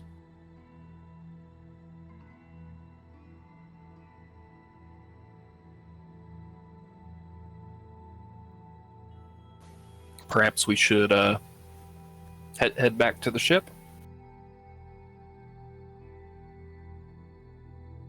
Krafla, you don't have to be so stingy, right?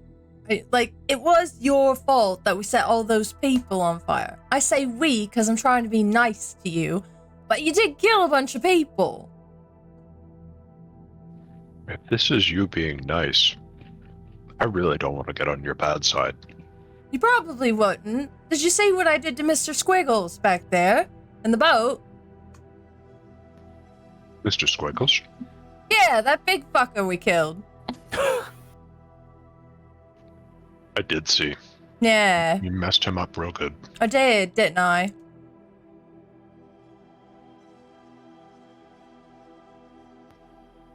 Broomhilda, do you know any street food between here and the boat? I could go for a bite on the way back. Are you trying to distract me with food right now? Mm-hmm. Yeah, it's not working.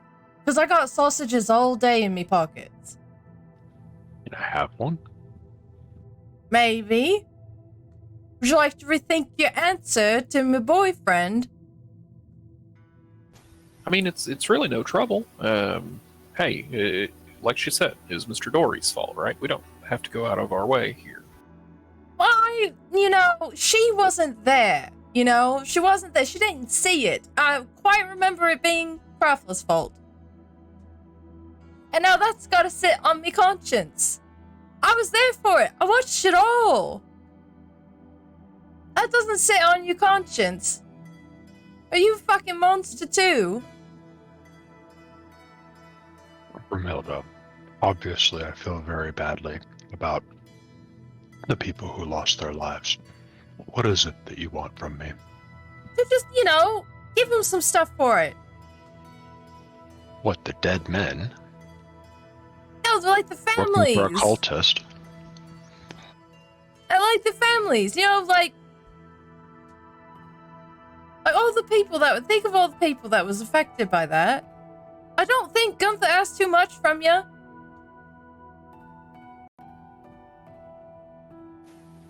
We don't have to have this conversation right now. We can sleep on it, and if we want to revisit, we can do that too. To your point, Craftla, I could use a bite as well. You It'd be want a nice to find some sausage? food. Sure. You hands him a sausage. He'll pass it to Craftla. She's gonna try to snatch it away from him. All right. Let me see your sleight of hand, or let's see.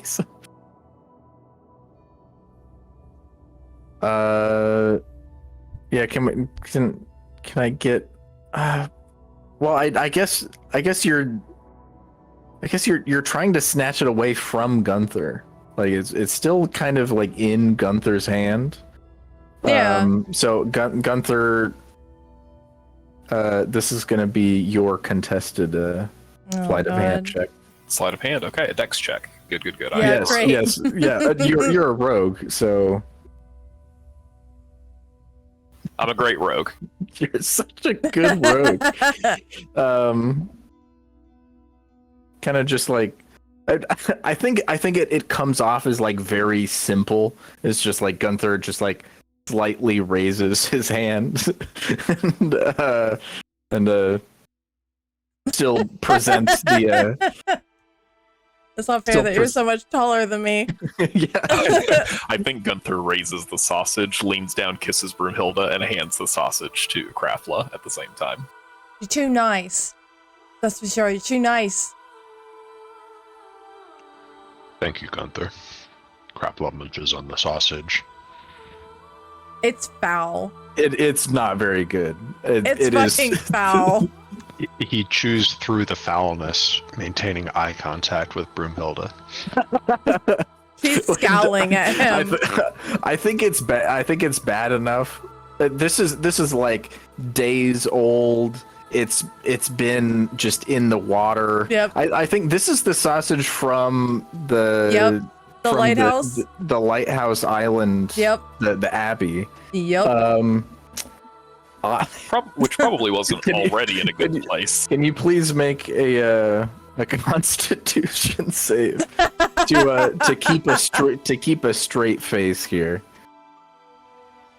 Would this be something I could use my dwarven resilience on? Oh yes.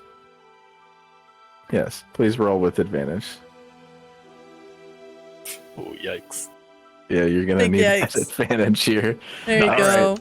All right. All right. Yeah, you keep an entirely stoic expression. She's just glaring back at him. When Craftla says thanks, Gunther will reply, "Hey, thank you for what you did for Broomhilda back there. Thank you. Yeah, it's really nice what you did for me. It was quite kind. I liked it. But think of what you could do for the people. She's still scowling, staring at him, not breaking eye contact. Where's Valiant?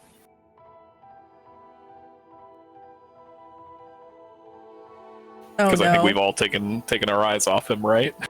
where Is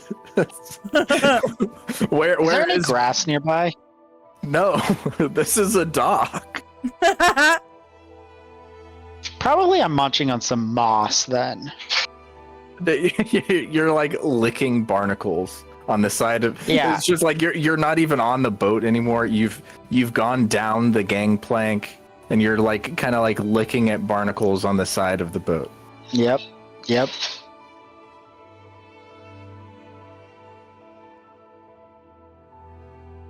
Broomhilda's gonna go collect him. Can't wander off like that. The second I hear and see Broomhilda, I just like trot / pounce, bound my way toward her because she is the food giver. I pull a sausage out of my pocket. You can't run off like that. What would I do without you if you got lost or you got hurt? Ah! You little idiot. Our old dog's this stupid. She looks at Gunther. I've never had a dog before. Well, the now you ones in the Doom do. Vault weren't the nicest. Oh yes, hellhounds. It's really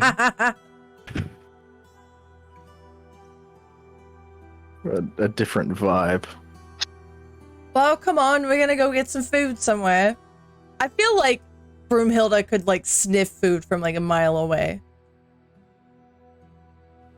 There There's is a reason I asked you for help.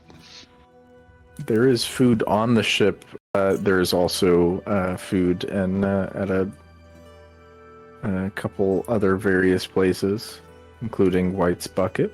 Broomhilda's gonna take them to wherever is immediately closest to them in their vicinity. Because she is very would hungry. Be the food on the ship itself. Crawford, there's food on the ship. All right, let's go. One of the hired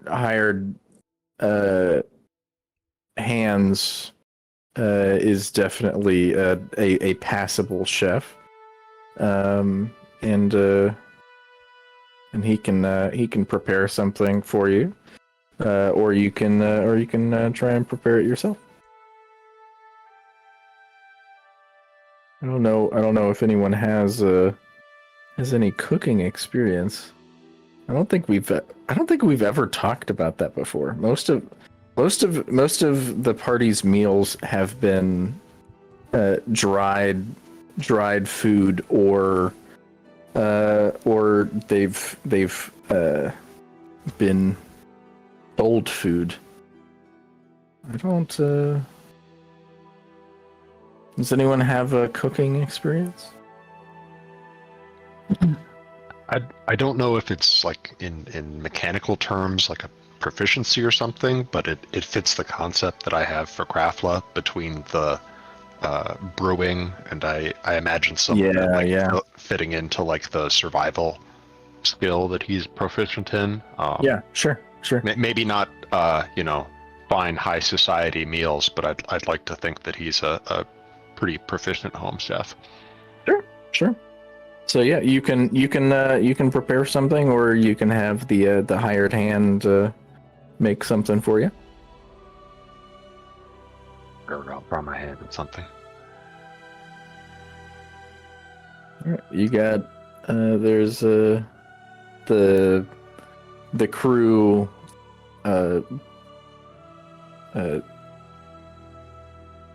gets some vegetables and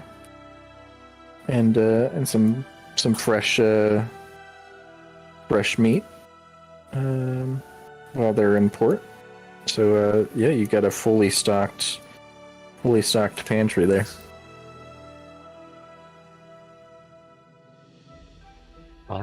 I don't think I'm particularly in the mood to want to show off or anything like that, but I'd probably start working on a quick vegetable stew. Sure. Include some of the meat, I guess. Sure. So as food's being prepared here, I guess now's when you could possibly talk about what some avenues for approach would be to kind of like solve these loose ends. How close is Corin to coming out of polymorph at this point? Oh, he's seconds away. Seconds away. I think. I imagine as like Krafla is making food, Broomhilda is like playing with her new dog, and like like roughing him up a little, give him little head pats, give him little face smooches. I think right as you're given your new dog a nice smooch on the nose, Oh no. you are now smooching Corin's turtle nose. Bow. Oh. What's this? What's all this? Is this like a frog situation? You kiss the frog, they turn into something. Corin, what were you doing? Where's my dog?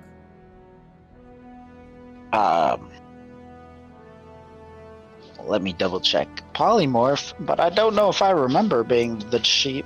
I think you do. I think I would. Yeah, you were you the whole time. You were just sheep here. dumb.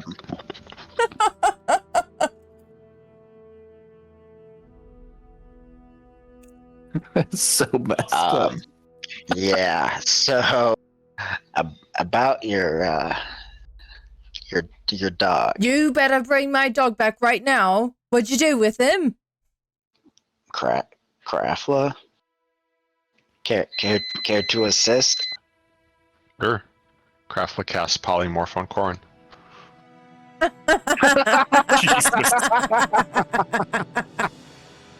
No.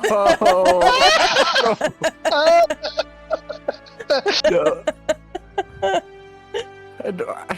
Well, first, I don't think that Corin had that in mind, so I think Corin is unwilling.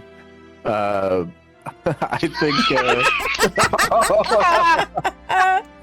I'm just All imagining Craftlet deadpan in the middle of cooking, turning around, polymorphing, and going straight back to cooking. Just right back to cooking. Well, there you go. Broomhilda is just like bewildered. Her eyes are massive. She's just like open mouthed, just like staring at her dog that was a minute ago. Corin. Her dog who is Corin, who is her dog. Oh no. No. Oh no, indeed. Oh jeez. Wait a minute. What was that? She looks at Krafla. He asked for help, so I transformed him back into your dog. So you mean this whole time you could have just made me a dog all along? And I could have just had a dog this whole time. You've been holding out on me. Well, it's magic. I can't do it forever. But why not? He's so cute like this. Mm-hmm. He like gives him little scratches under his chin. Look how happy he is. Look, you got another hour with him, okay? I'm doing what I can. I guess I would you just think about maybe sharing some of our things with the people, you know, and maybe I could forgive you this one time.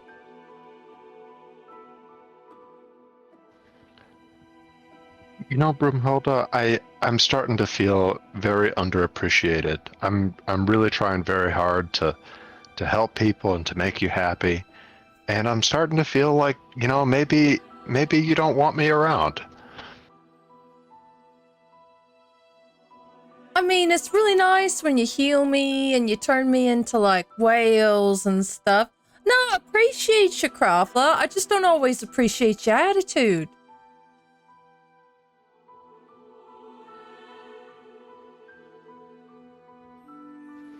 Raffla just sort of looks at Broomhilda and at Corin as he stirs the stew.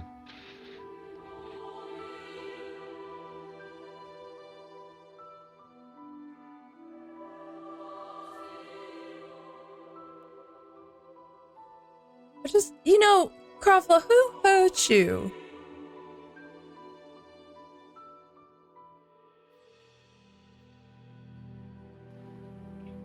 He raises a bushy eyebrow. What do you mean? I don't know. I just heard that once.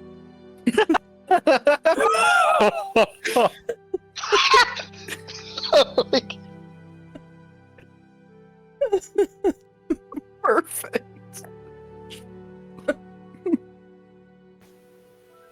To Craftla's response, what do you mean? Could Gunther potentially roll insight to see if that was like a true, like, oh, I don't understand, what do you mean? Or like a defensive, try to like avoid diving deeper, what do you mean?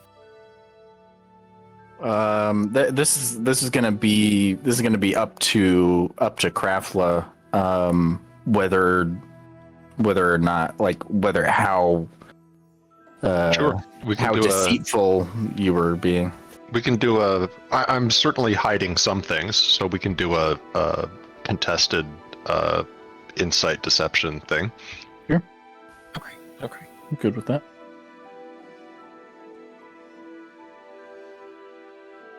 $19, oh boy.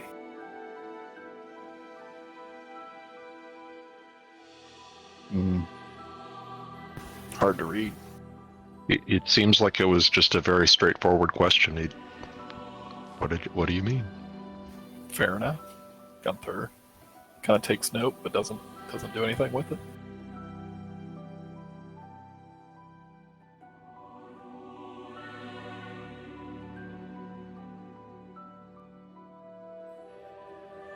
So, when Elle was saying we need to go after the loose end, she was talking about the young one, right?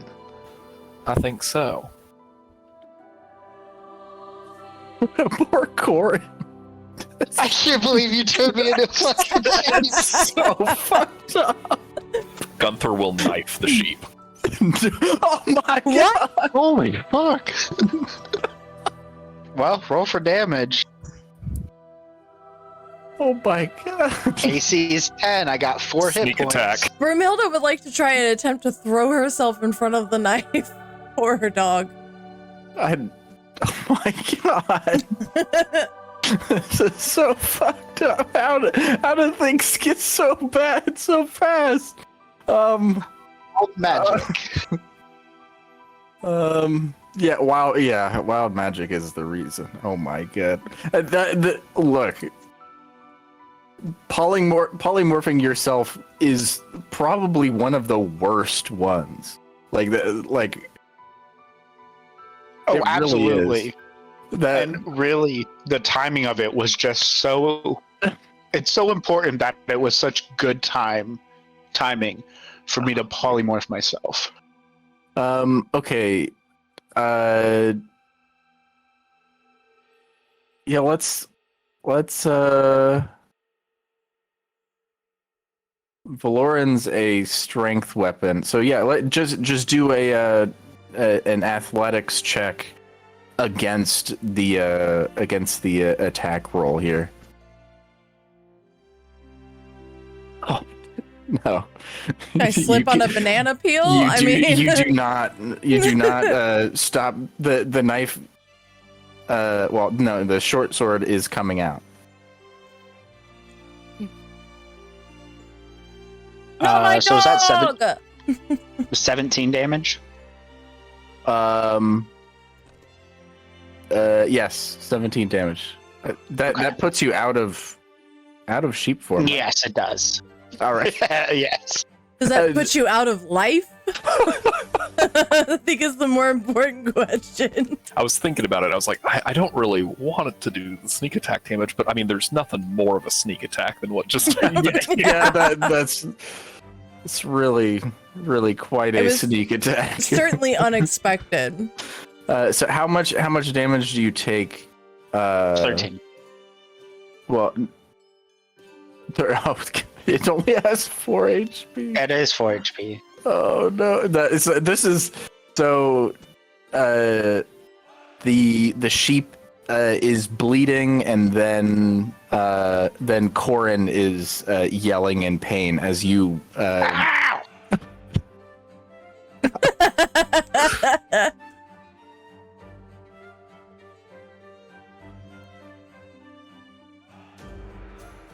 Look, Broomhilda, I was the dog the whole time. It's like when Krafla turns you into like a whale. Oh. But you were very cute, dog. You okay there, buddy? You got a little something on your bell where Gunther. Anyway, you all right? How beat up do you look, Corin? I'm fine. I have like 40 something hit points left. Only a flesh wound. Funny enough. Yeah, I have Go ahead. I have 45 hit points. I didn't get hit at all in the amongst the fighting. Yeah, your AC's like 25. Ridiculous. It's 19 right now. My goodness.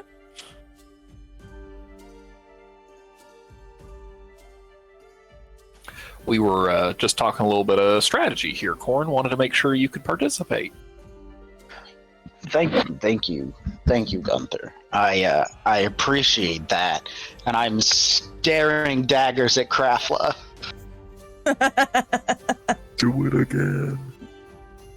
He's the one who stabbed you. He could have just asked me to end the spell. I don't know why you're glaring at me. Yeah. Why do you care? You're the one who turned me into a sheep in the You second asked me place. to. I did not. I asked for assistance. You could have explained to Broomhilda what happened. Well, Didn't we? kind of. I literally did. She was thrilled. You were there. Yeah, you were a really great dog, you know? Thank you. I wasn't a dog, but thank you. Are you sure about that? I think maybe you don't know what you are when you get turned into it, because I'm pretty sure you were a dog. It's okay if you don't know something, Corn. You don't have to be scared to admit it. She like pets his shell like he's still the dog. Very confusing for her right now. I can't try to explain this to you, so I'm not going to. Don't worry, I took great care of you. I gave you lots of sausages. I know. I'm kind of full. Yeah, does thank you. Corin have to make a Constitution save from the poison sausage? I don't Did think scarf so. down like 3 of those. They're just not good. I don't think they're quite poisonous yet. No, and they're also- cured sausages, so they would last quite a time. Yeah, but they just don't taste good. And as a sheep, I don't care. To a sheep, Yeah. I think they would be fine. Yeah. So you feel it on the other end later. Yeah. Broomhilda, do you have another one of those sausages by chance? Yeah. Yeah. You have a sausage. The second she pulls out a sausage, my eyes are just like glued to it. Gunther will break it in half and give half to Corin. Yeah, I'm gonna munch it up. Gunther will eat the other half. Just Can a light you- snack before dinner. Can you just promise not to, I don't know, stab any more dogs? It's No. fine. It's fine. It's Are you okay, Corin? yeah, I'm fine.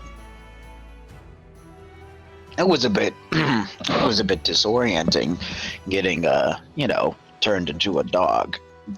Dog. Yeah, it's okay. We're here But, now. Yeah, I'm fine now. I would say I really do miss my dog, though. We'll find you another one.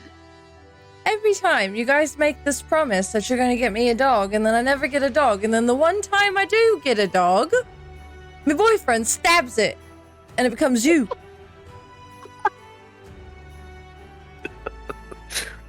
Yeah. That is Well, really next time quite we'll- unfortunate. Excuse me, if maybe my trust level is a little bit broken. Corin, could you give us? I don't know if it's within your power, but maybe you could give us some kind of cast some kind of spell to give us some kind of entertainment to help cool down the situation a little bit. Ooh, remember that time that you juggled? Maybe you could juggle again. But with You're magic. Yeah, such a yeah. great juggler. Yeah, I can try to. Gunther, have you ever seen Corin juggle? I think your dad don't think really so. liked it. He No. really yeah. Corin's a great juggler. I could juggle for sure. Do you think you could teach me? Crackler, you got over No. there. You got like some potatoes over there or something that Corin could juggle for us. God, that's a great idea, Gunther. I really like this. Make me feel so much better that you stabbed my dog. Hold up. I'll let me go grab my juggling socks. Socks? So I'm gonna go. Yeah, I'm gonna This go is worth waiting go for. into Trust me. captain's quarters. Let him go get it. Into a very special chest that holds 3 very ordinary-looking sock balls. This whole And I'm time, going to Kraft come was back. just like talking up how amazing this juggling presentation is going to be. Gunther is so excited. He's Yeah. never seen a performance before. Broomhilda's fucking stoked. And I'm gonna come back. All right.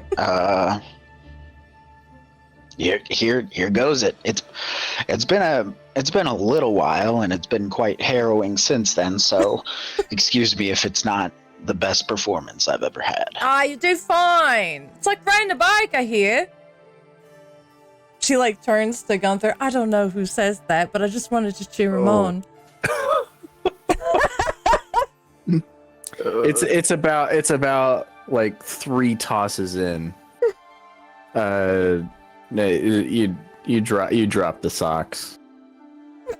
Oh, sorry guys. I'm still kind of getting used to this whole hands thing. Been a sheep for so long. Maybe I'll be better at it tomorrow. Yeah. Maybe it's a matter of there weren't enough steaks for you, right? Like it was just a warm up amongst friends. Maybe you need some steaks. Do we have steaks? Grandpa, you're Gunther. making steak. Gunther will offer a dagger to Corin and say, "Would you like to try again with some steaks?"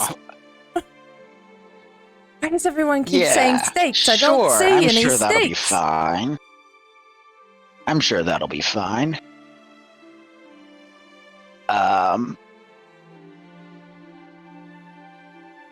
Yeah, and I'm gonna replace one of my hands with mage hand while I'm juggling instead of using both of my hands. Oh no, even better. I'm gonna juggle with no hands. Huh?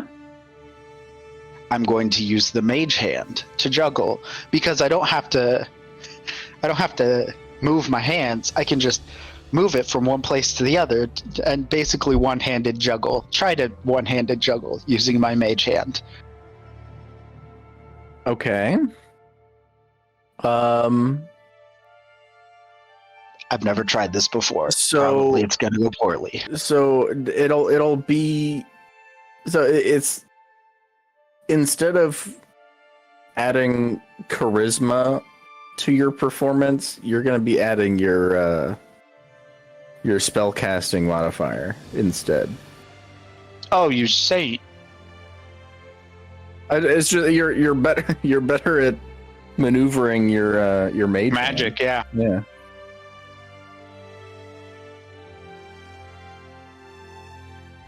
Not really. It's gonna be about 3 tosses. It's just, the socks go everywhere. Oh no. I was juggling knives. Oh yeah. Oh no. It's the knives. Oh no. Oh no. I completely Alright, well- forgot about the higher stakes. Stakes. Oh, okay. Yeah. Okay. Maybe Where Maybe were not these high. knives? Where were these knives when you were tossing them around? It's just like, were they kind of like in front of your face? Oh, yeah, right in front of my face. I mean, I took a few steps back so that, if it went horribly wrong, I hopefully didn't hurt Broomhilda or Gunther. But yeah, just right in front of my face.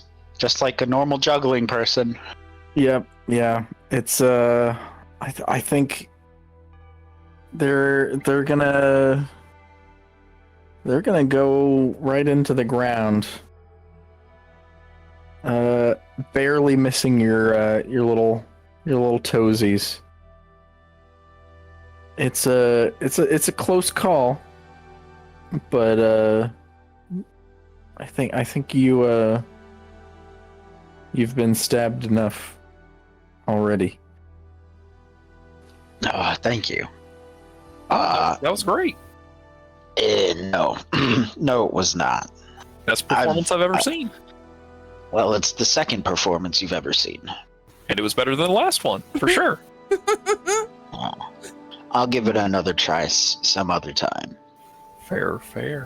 I hate to even ask the question, but does a mage hand trigger that Tides of Chaos ability from earlier? No, it does not. Okay. It only triggers on a spell, on a non-cantrip.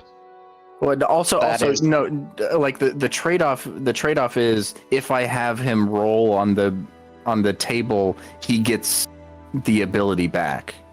So it doesn't keep going. It doesn't keep going. Yeah, it's only you use it once, and then once you roll, you get the ability back. And so I can use Tides of Chaos to give myself advantage. I feel like that was a missed opportunity. No. That seems like a lot of fun.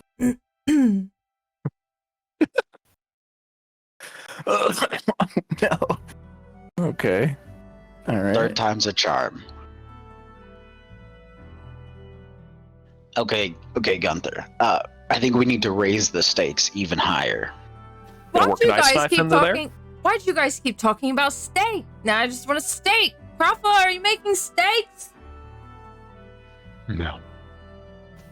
We don't have stakes. I There's hate been a it lot of- here. Well, you can find another ship. No, please don't. I want you to stay. Please don't leave. Do you mean it? This gives you puppy Of dog cour- eyes. Of course I do. Thanks, Plus, what would Corin. Gunther do without you? He'd probably come with me. Oh God, what would we do without you two? I don't think you'd have as much fun. We do kind of bring the ruckus.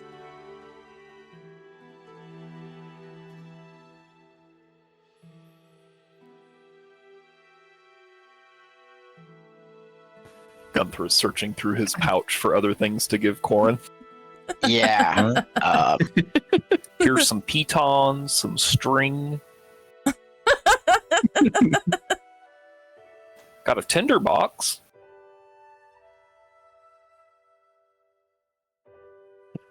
I mean, I could give you my short swords. Can't really Oh. juggle those. They're a little big. And as you're discussing the third stake, I think that's where we're going to end for the night.